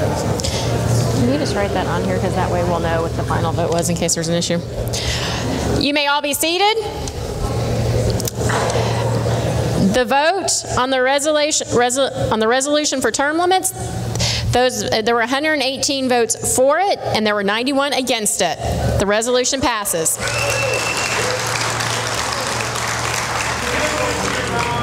Okay, the next resolution. Okay, Julie, will you come up and read the next one? Yes, and I just want to clarify, that will become Exhibit G. It will not be entered into the part of the permanent report that we just adopted. So it will be its own blank standalone. Yeah, it will be part of the permanent report. It will just not be, I said I need to find the place. I don't have to do that. That's all I'm trying to say. All right, next one. Censure resolution. Whereas the Republican Party of Texas is an organized society of individuals exercising their rights to freely associating together to advance the principles found in our party platform, and whereas the purpose of the primary election and the party nominations process is to select candidates best able to represent and promote the values and principles of the party in public office, and whereas Republican voters in the general election reasonably expect the Republican candidates to represent and support the Republican Party's values and principles, and whereas certain Republican candidates and office holders have consistent history of working against the party's values and principles after being elected to office, and whereas voters who share the values of the Republican Party of Texas are choosing not to participate in the party or support its candidates due to the actions of these candidates and office holders, thus causing immeasurable harm to the party and its goals, and whereas any organized society has the right not to associate with individuals causing it harm or working against its stated goals, resolved, that we urge the delegates of the State Convention of the Republican Party of Texas to adopt a rule allowing the delegates at the State Convention or the State Republican Executive Committee to vote to adopt a resolution censuring a Republican officer for cause, including but not limited to consistent actions taken in opposition to the principles of the Republican Party of Texas, defined in the preamble of the party platform as described in Rule 43A, allowing that such resolutions of censure may include a stipulation that the named office holder be declared ineligible to seek the Republican nomination for any public office for a period up to 6 years, and providing that the enforcement of such declaration of the ineligibility by the state chair, all county chairs, and state Republican Executive Committee as appropriate. Debate.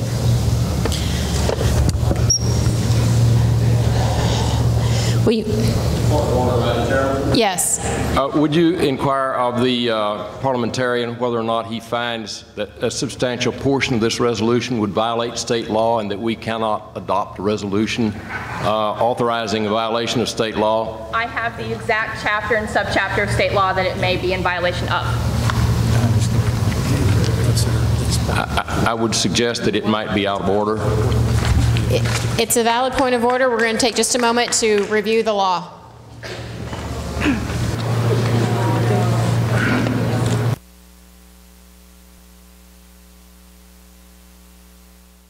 Against state law because we are not allowed to determine who can run for office. That is set by state law. The resolution's out of order. So the resolution is out of order. Yes. The Republican Party platform is not a binding legal document at this time. Therefore, nothing that we put into a resolution has the weight of law, and therefore is not an attempt to countermand the law. It's merely a recommendation to Republicans to promote these policies. This resolution would change. This resolution would change that. No, it wouldn't. That's our ruling. Appeal the chair. Appeal This is not appealable.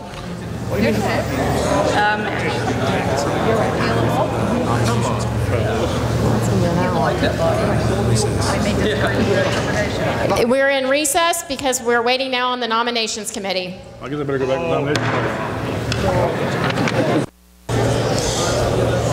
Can I have everybody's attention, please? You have 5 minutes. If there is anybody that has not gone before nominations, go now. 5 minutes. Or if you know...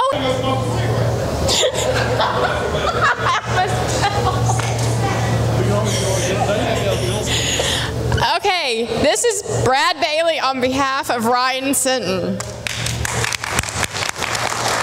Excuse my podium. Oh, no problem. Oh, TJ, you're not going to smoke a cigarette after all? Dang. No. My name is Brad Bailey. I'm here representing my friend Ryan Sinton, who's in the runoff for Texas Railroad Commissioner. Ryan's a dear friend I've known for many years, but is an oil and gas engineer in Houston. He and his wife, Jennifer, started their business, Pinnacle, 7 years ago out of their garage, and today they employ over 327 people. He understands what it takes to run a business, run an agency, to grow it. But, you know, as a candidate that has never run for this office, not seeking higher office, he's passionate about the oil and gas industry, which is something that is very viable, obviously, in our state and so important to our state's budget. We feel firmly that we need someone in that position with the experience that can take on the EPA, that can take on the Obama administration, not talk about it, but actually take on the EPA. And Ryan Sinton's done that 6 times. And each of the times, he's beat the EPA, proving that good science takes over political posturing. And I believe it's important for our state to continue that fight. Ryan Sinton is a family man. He's been traveling the state over the last year talking about these issues that are important to our state. So I hope you keep him in mind. We've got a lot of campaign literature in the back here. If you'd like to talk to me, I'll be back there also. But Ryan Sinton's running for Texas Railroad Commissioner. You can learn more about him at www.ryansinton.com. Thank you so much.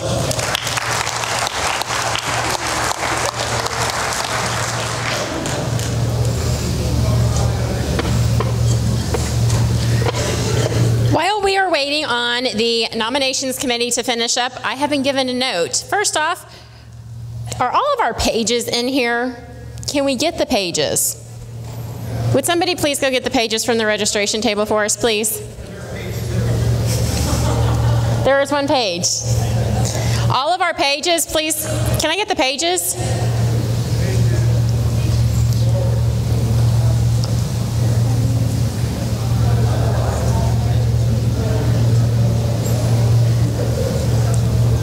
You're fine. Olga, how many pages do we have left? Okay, so these wonderful pages have been here helping us. They've done all kinds of different things, so I would like for everybody to please give them a round of applause.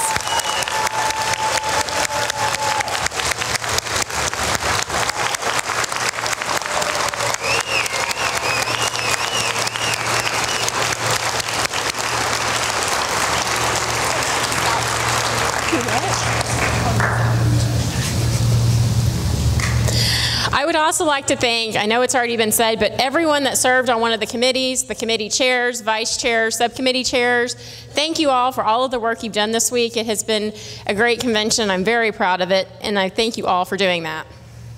Also, there is a long list in the program, if you did not see it, of other people that we've thanked. I apologize if I missed anybody because we have had a lot of people help put this forward. Also, I have been asked to ask everybody to help clean out the sanctuary because there is service here in the morning. So if you take your numbers for your precincts so that we can get that information and they can get it cleared out of here.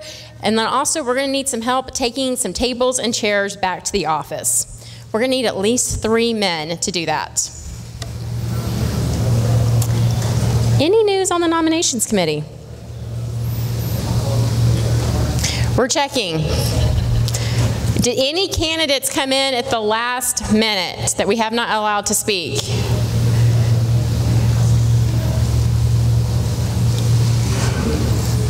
there anything I've forgotten? No, we could make little animals. No, we're not going to do that.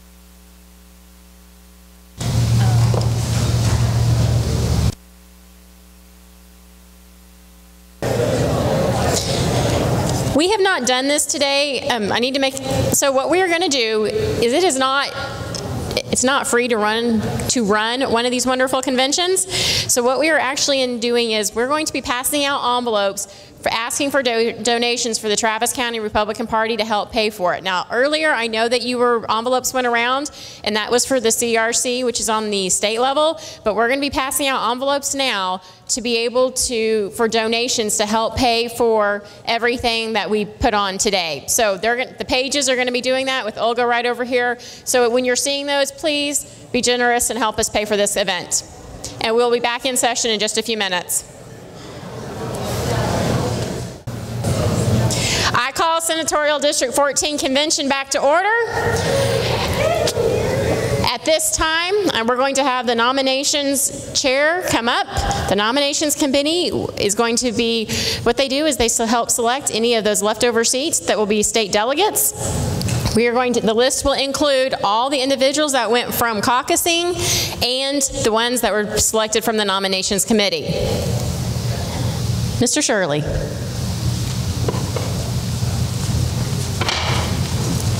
Madam Chair, I want to, first of all, before I actually go to the reading of the report, is to thank all the nominations delegates that we had, our team members that we had. We had Dave Nall, who was the vice chair, Edward Check, and Ron Agnew, Sheila Glass, Lynn Foster, Jan Duncan, Davita Steik, Stephen Shoppy, and Diane Fulton. I can't tell you how much I appreciate what they've done. There were a lot of good advice from them, and I thank that. As to the report, and I'm trying to keep this straight in my head, I've watched these many a time, but actually coming up here and standing in front of other people with a microphone sitting in your face, it doesn't always come out correct. But I'm going to try to do it best I know. From the caucuses, we had 137 actual delegates actually come out of the caucus. And I didn't write the number down of how many alternates we had come out of the caucuses. I do have it listed here. Out of that, we filled all the delegate slots from the nominations committee, people who came before us and things of that nature. And we have no further, we have 208 delegates, and we have 95 alternates that were selected from the nominations committee filled up. Quite a few of these alternates that came from the caucuses, and I don't have that figure before me, but I do have which ones they were moved up from an alternate slot up to a delegate slot also, just to let the committee or convention know that. And at this time, Madam Chair, should I read the list? Yes, please. Okay. I have Patty Walker, William Walker, Kent Gusendorf, Ann Gusendorf, Monica Klein, John Ulrich, Patty Ulrich, Darlene Goddard, Marianne Childs, Gregory Vanilla, William Nichols, Richard Gable, John Funnell,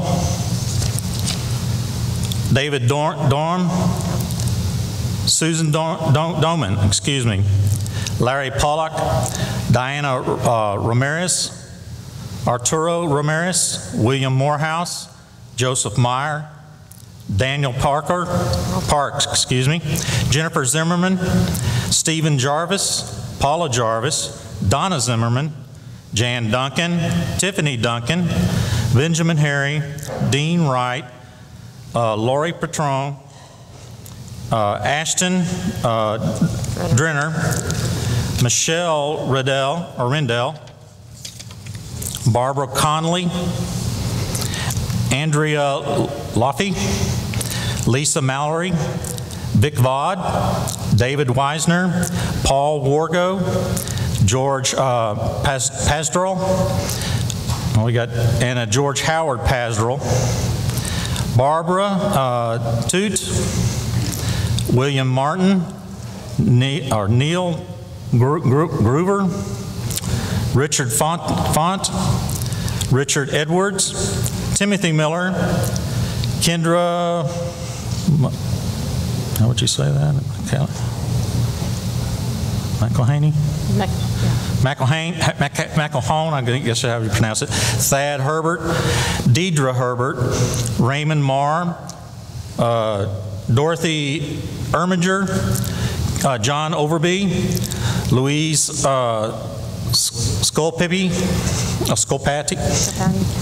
James Calhoun, Rosemary Greener, Charles Greener, Terry Flo, Janet Parks, Linda Everton, Cynthia Osborne, Clifton Crouch, Chad Zepherneck, thank you, John Miller, Patrick McGinnis, Timothy Bradbury, Davita Stike,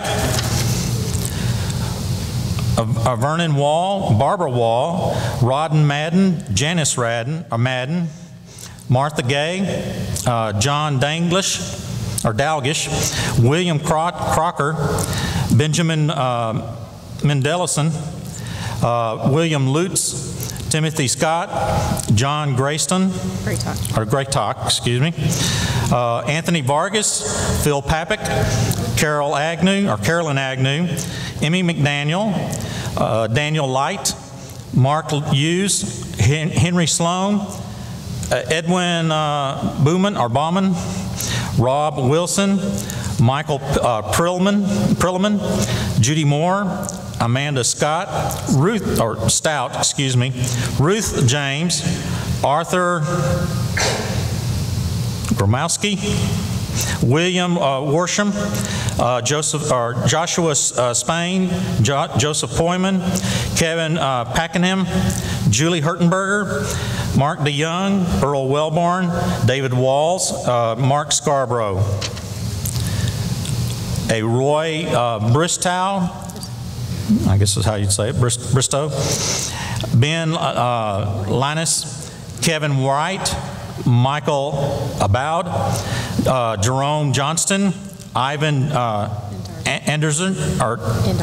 Andarza, Francis Monken, Ann Butler, Ronald Smith, Christopher Masca, Robert Green, Stephen Shoppy, Donna Harp, Robert Hale, Michelle Samuelson, Catherine Getz, Joseph Petronis, Ryan Lambert, Olga Lasher, Barbara Lloyd, Peggy Bauer, Luke Johnston, Marcus Smith, Douglas Rigdon, Brian Schufelt, Joseph Knight, Joseph Burton, James Randall, Mario Jordan, and Thomas Nicewarner, Lee Brown, Bonnie Patton, Catherine Rutledge, and Ashley Hoover,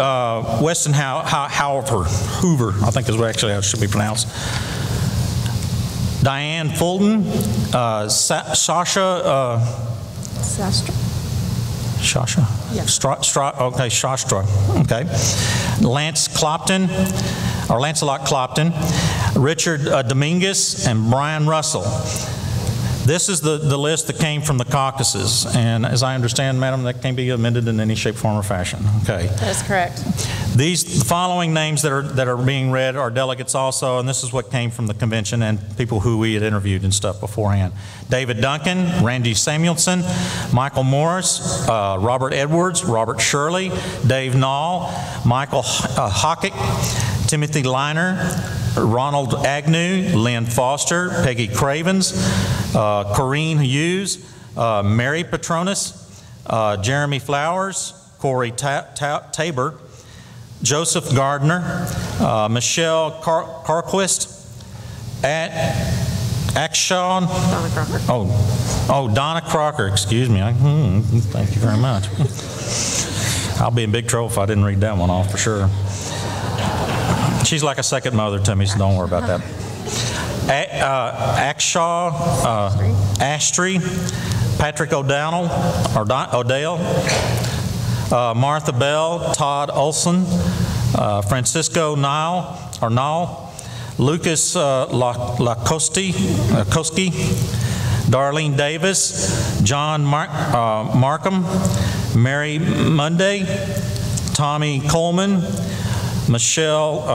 Rachel Malone,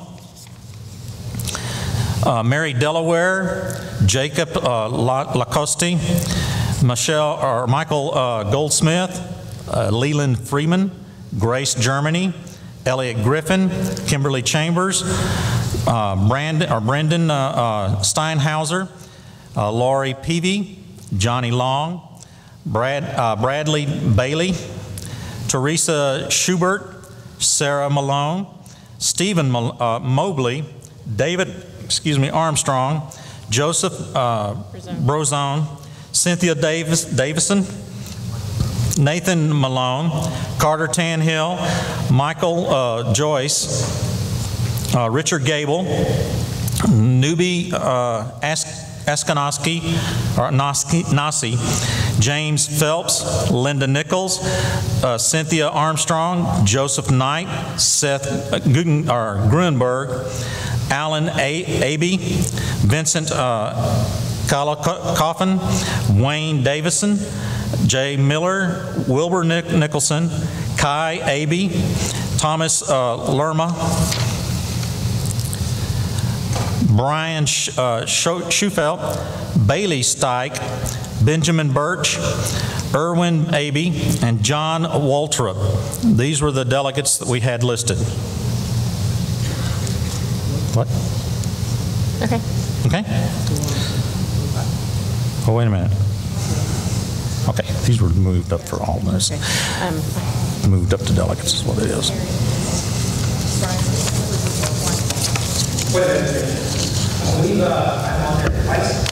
What is your name, please? It's 204, and there's also the list, I believe.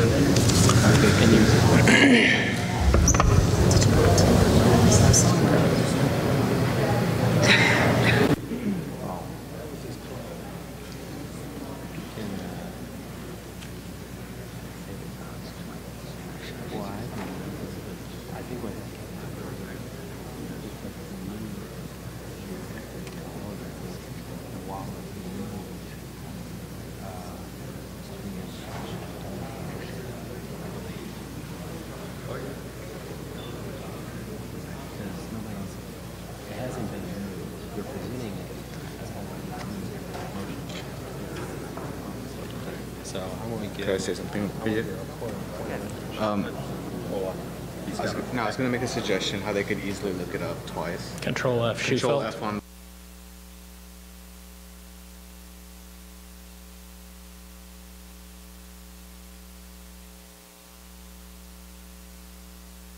Okay, we take a note of that, and we're going to continue reading the list.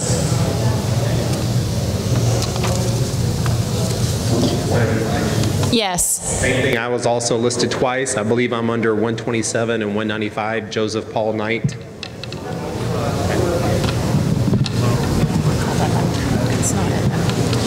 Okay. Love you and want to make sure you got it.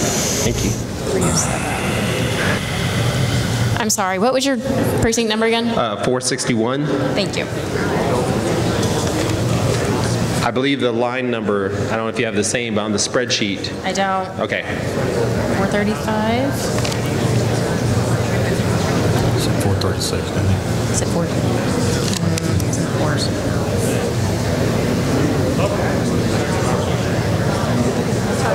There it is. He's here. There's one. I believe all this is It's probably going to be. That's the alternate stuff there. I can work the spreadsheet. Continuation. Oh, yeah. These people do not get enough thanks for doing this. Oh, yes. I'm not. My name is... No, I don't know where I'm at. Please, Terry knows you. We've also taken note of that. Okay, we have Yes? listed twice. I'm listed twice. Which precinct? 374. Okay, can you just tell me your... Last name is Gabel, G-A-B-E-L. Okay. It's on your screen right behind you on row 190. Okay.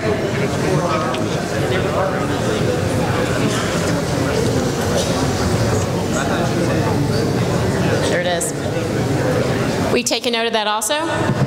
Chad Zepernick, Precinct 435. There have been 3 openings that have opened up, and Gregory Watson had not been on that delegate list. He's done a lot of work within the resolutions committee, and he was not able to go to the nominations committee because of that. We stopped in at the nominations committee to make sure that he would be on the list, and they had mentioned that he should go on the list, but he is clearly not on this list. So I would like to nominate Gregory Watson. Okay. We were aware that he was left out. It was not intentional, and we think we're going to Okay. Okay, hold on. Hold on just a moment. I need to talk to the vice chair.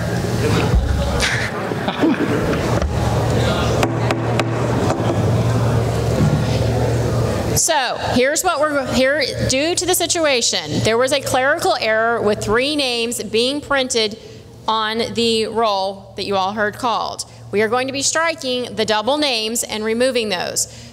There was a clerical error of people not being added to this list, and so the 2 additional names that will be added are Julie Drenner and Lori Granados. I think I pronounced that correctly. Okay. So now we are going to read the alternate list.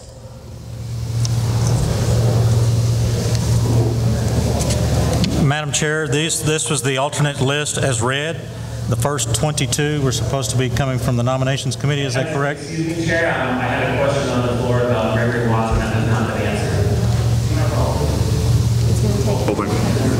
Okay. He's going to be a delegate. Not a problem. They didn't list him as the delegate. They're correcting it right now. But that's not what she said. Here's what the... I don't want to... Hold on. He's already listed as an alternate now. What? The people were being... We don't know that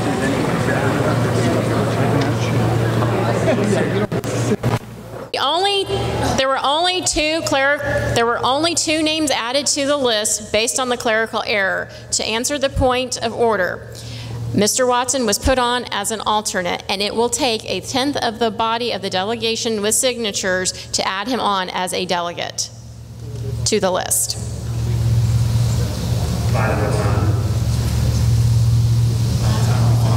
By the time that we call the question after the alternate list is read. All right, thank you. Okay, to continue with the list, we have Rodney Vaughn, James Gaddis, Charlene Morris, Ashley Westenhover, Carl Kamroth, Jamie Willis, Anthony Sanchez, Thomas Sedberry, Michael Sullivan, Matthew Makodiak, Jerry Markham, Randon Steinhauser, Lisa Shelton, Leslie Shelton, Robert Andrews, Jane Andrews, John Dennis, David Rogers, Kara Ramsa, John Tunn, Nancy Shive, Tommy Coleman, John Drogan, Joyce Cunningham, Elaine Muse, Ewell Muse, Patricia Tesnow, Teresa Pennington, Kirk Tesnow, David Featherston, Sonia Featherston, Barbara Carter, Diane Johnson, Janice Harry. My tongue's getting dry. Harry, Carl Rove, Julie Drenner, George Drenner, Carl Conley, Edwin Mallory, Mark Pollard, Julie Pollard, Luther Parker, Mary Parker, Nicholas Taylor, Marcia Miller, Jeffrey McCulhaney, Kathy Kemp, Larry Morris, Nancy Callahan, Edward Check, Paige Hamilton, Jeffrey Osborne, Gregory Watson, Ronnie Abels, Kenneth Kidd, Regina Kidd, Kenneth DeYoung, Carolyn Danglish, Wayne Thorburn, Bonnie Papik, Anna Lima, Robert Moore, Barbara Gaddis, Carl Kamarath, Kimberly Spain, Jennifer Packenham, Glenn Hertenberger, Chloe Yulee, David Moralt, Paul Ashton, oh boy, Alkanazi, okay, thank you, Lawrence Howell, James McNamara, Janie Dyke, Linda Bristow, Doris Linus, Ryan Ellis, Jamie Willis, Susan Sullivan, Marvin Monken, David Dykeman, Julie Russell, Michael Magner, Patricia Hall, Robert Ward,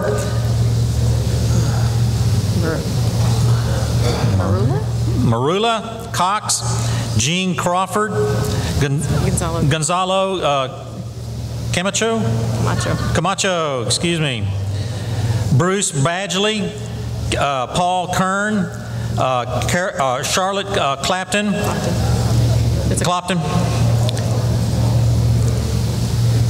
It's not Lori Granados? We just moved her up to the delegate list. Ah, that's right, okay. Kendall Birch, Brian Birch. Ooh, man. How would you say that? Taniste Miller, Abram Miller, James Shive. Is that it? And that's it.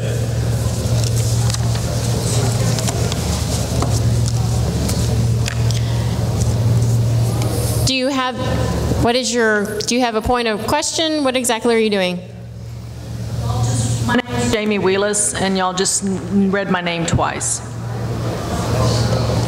It's not, you're on the alternate list, it's going to be fine. Okay. Point of order, Madam Yes, Chairman. Sir. Do I properly understand, consistent with the ruling this morning, that to add a name to the list at this point would require an amendment, and an amendment would require 10% of the delegations endorsing the amendment at this point in time before it should be considered? Excuse me, yes, that is correct, sir. And do I understand that we are now 2 minutes over the time when we were supposed to be out of this facility this evening? That is correct, sir. Those things being considered, I would move the previous question to cut off debate. Call it. Vote. For all of those in favor of the nominations report as read, please say aye. Madam. We're in the middle of a vote. For all of those opposed, please say no. No. Everybody agree? The ayes have it. The Nominations Committee report has been passed. We didn't make the amendment in time. Sir, Mr. Chairman, we thank you for your time and your dedication of your committee. Excuse me, Chair, may I make an amendment? It will take a 10th of the delegations with signatures. Right here. Can he do it?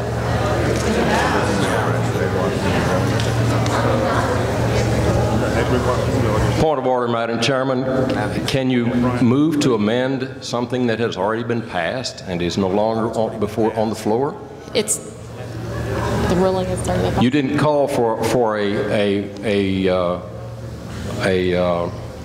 vote on the previous question. You called for a vote on the report itself, and that vote passed overwhelmingly. I think we are done with that now. It is too late to amend. That is correct. That is the ruling from the parliamentarian. We didn't have any opportunity for a call for discussion or debate. A motion to reconsider. There was no time was given, no offer was given to debate or to. The question was called. Question was called and we voted. Am I correct? Yes. They don't need a second. If there's, but they didn't allow any debate. okay. As a general principle, if I may speak, given the fact that the chair and others knew what was going on with the problems we had, it seems reasonable to allow a motion to reconsider just to resolve this problem very quickly and get us out of here. You know, write a check? No, I just want actually for one thing to be done. Great. That would not be what you're. Excuse me. Be out of here. 3 minutes before the question is called, and have here before the question. When the discussions were occurring, it was said that the information had to be here before the question was called, and the question was called, and we voted on it. The amendment was not to me or up on the stage before the question was called and before it was called. Privilege motion. I move to adjourn. I would rule that out. We have. I can't roll that order. He moved to adjourn. Second. We have a second. He's right. It's in order. It's in order. Okay. Can we have some debate? May we have debate? Can we have debate over adjournment? Is adjournment not debatable? Point of order? It's debatable. It's debatable. Okay, it's...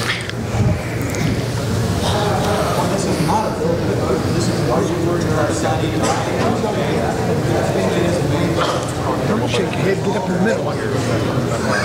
Okay. We're not going to adjourn when we got business to do. I would object to a motion to adjourn at this time because I would like to question the previous ruling. According to the rules, the previous question at any convention, a motion to move the previous question or close nomination concerning any election, including the election of delegates and alternates, shall not be in order. Hold on 1 moment, please. One moment, please. I need to get clarification from my parliamentarian.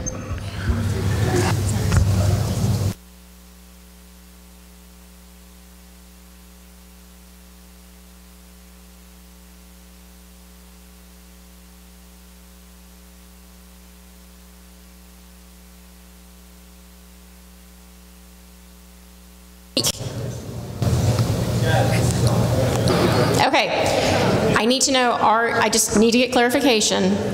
Are you stating in favor of not adjourning? Is that what? I'm stating in favor of not adjourning. Okay, I apologize for interrupting you. I had to make sure that that's what it was. You may continue. Okay. I apologize. Okay, according to rule number 16, previous question, subsection B, exception. At any convention, a motion to move the previous question or to close nomination concerning any election, including the election of delegates and alternates, shall not be in order until there has been a reasonable opportunity for additional nominations, debate, and/or amendment. I would ask the chair to reconsider the previous ruling and consider that there was no time for debate or any amendments, which we were trying and we have prepared a very easy amendment to correct some problems with the previous report. Okay. So I would appreciate consideration.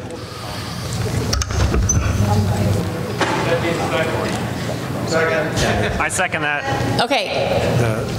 We gave them a reasonable time. So we need, it is a debatable, it is debatable. I have had one person for, and I need to have somebody against.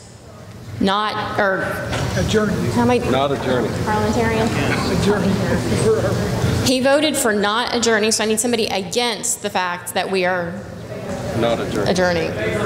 In favor of adjourning. Apologies. He was against adjourning. I need somebody in favor of adjourning.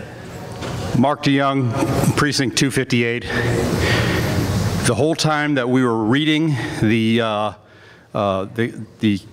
report, plus discussing the report and everything else, was enough time for them to get all the signatures and present them at the podium. We don't have to wait until the list got read and then have to wait another 15 to 20 minutes. They had enough time while we were adjourned for a few minutes, for 15 to 20 minutes. They had more than enough time to gather enough signatures and present them. Failure to do so does not mean that we have to open it back up. I need somebody again to speak for adjournment. Yes, this is Chad Zepernick, Precinct 435, and I'm against. And the reason is we didn't have a whole lot of time to get those signatures, but not just that. Some of the people that have been in some of these discussion circles have agreed that it was a clerical error, that Gregory Watson was not on there. I'm just trying to fix this error. I'm not trying to make things longer. I'm not trying to make things worse. He has put in so many hours and time and effort into the resolutions committee, and I feel like the least that everyone here could do would just be to give somebody that's been a part of the party since 1988 a chance to be a delegate at this delegation. I don't understand why this is such a huge deal. I just want to get Gregory, who has put in the time, the effort, the work, I just want to make sure that he can be a delegate. I need somebody speaking for adjournment. Anyone for adjournment? I'll speak for adjournment. Okay. Wayne Thorburn, Precinct 249. As my understanding, Mr. Watson is already on the list as an alternate. This whole hassle tying us up over time after 6 p.m. is whether Mr. Watson will have the grand title of delegate to the state convention or alternate to the state convention. In either situation, knowing the practice at past conventions and the likely turnout, he is going to be seated and a voting delegate on the floor of the state convention, whether he's a delegate or an alternate. This is a total waste of our time, and it's probably costing the party overtime for taking us beyond 6 p.m. I favor adjournment. I need somebody that's going to speak against. I'm speaking against. Adjournment.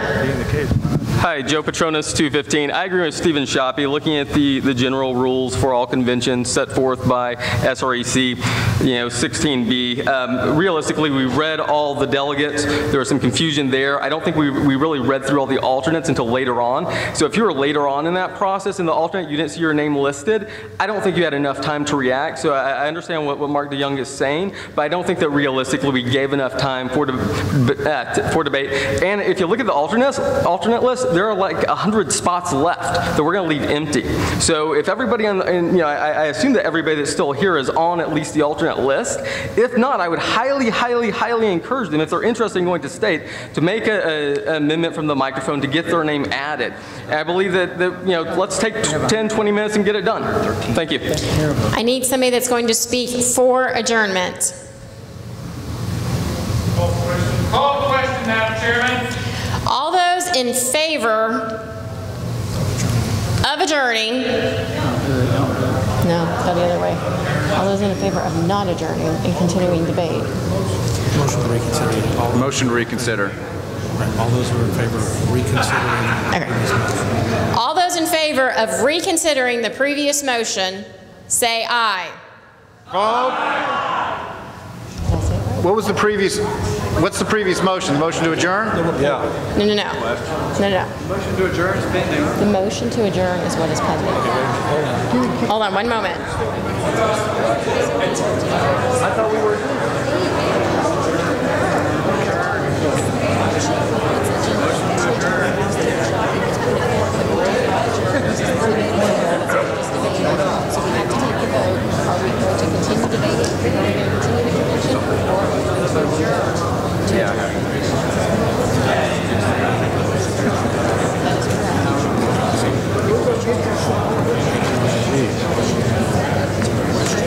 We were talking about adjournment. We were supposed to be voting on adjournment. Didn't we just debate that? Yeah, and we should have been voting on that, but I don't think anybody knew it was. I don't think anybody knows. Motion is to. Okay. Point of information, So the Madam motion Chairman. The motion on the floor is adjournment.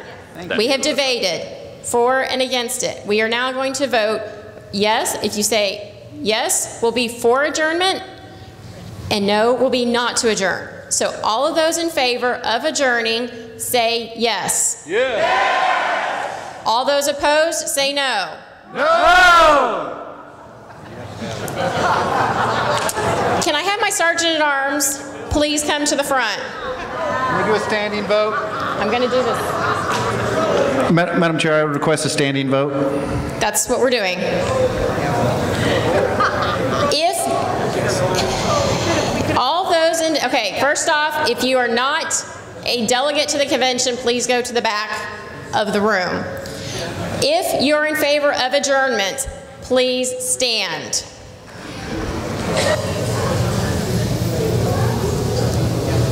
Can my sergeant at arms please count the numbers?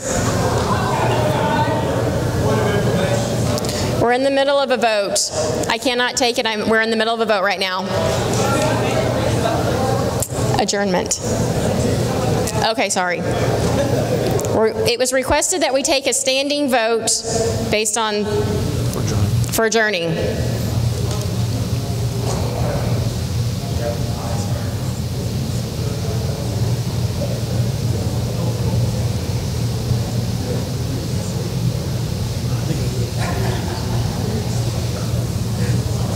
What? We're abstaining. We've just all the very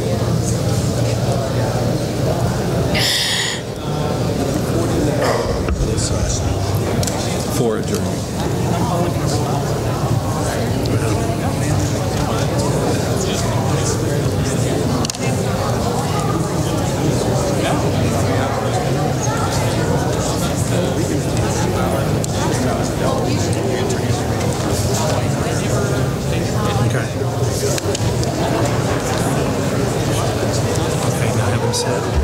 Everybody please sit down. All of those that are against adjournment and voted no, please stand up.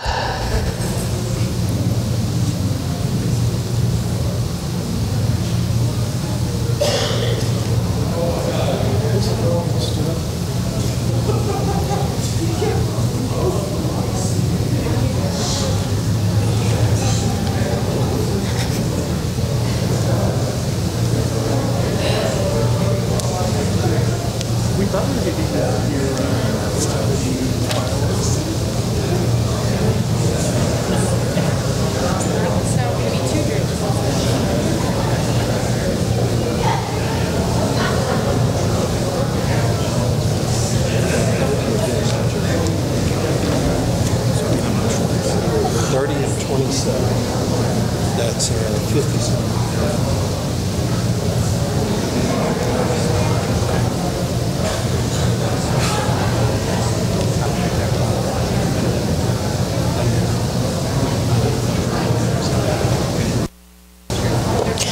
Everybody can have a seat. We have 98 votes for adjournment, 57 votes against adjournment. We are adjourned. Sine die.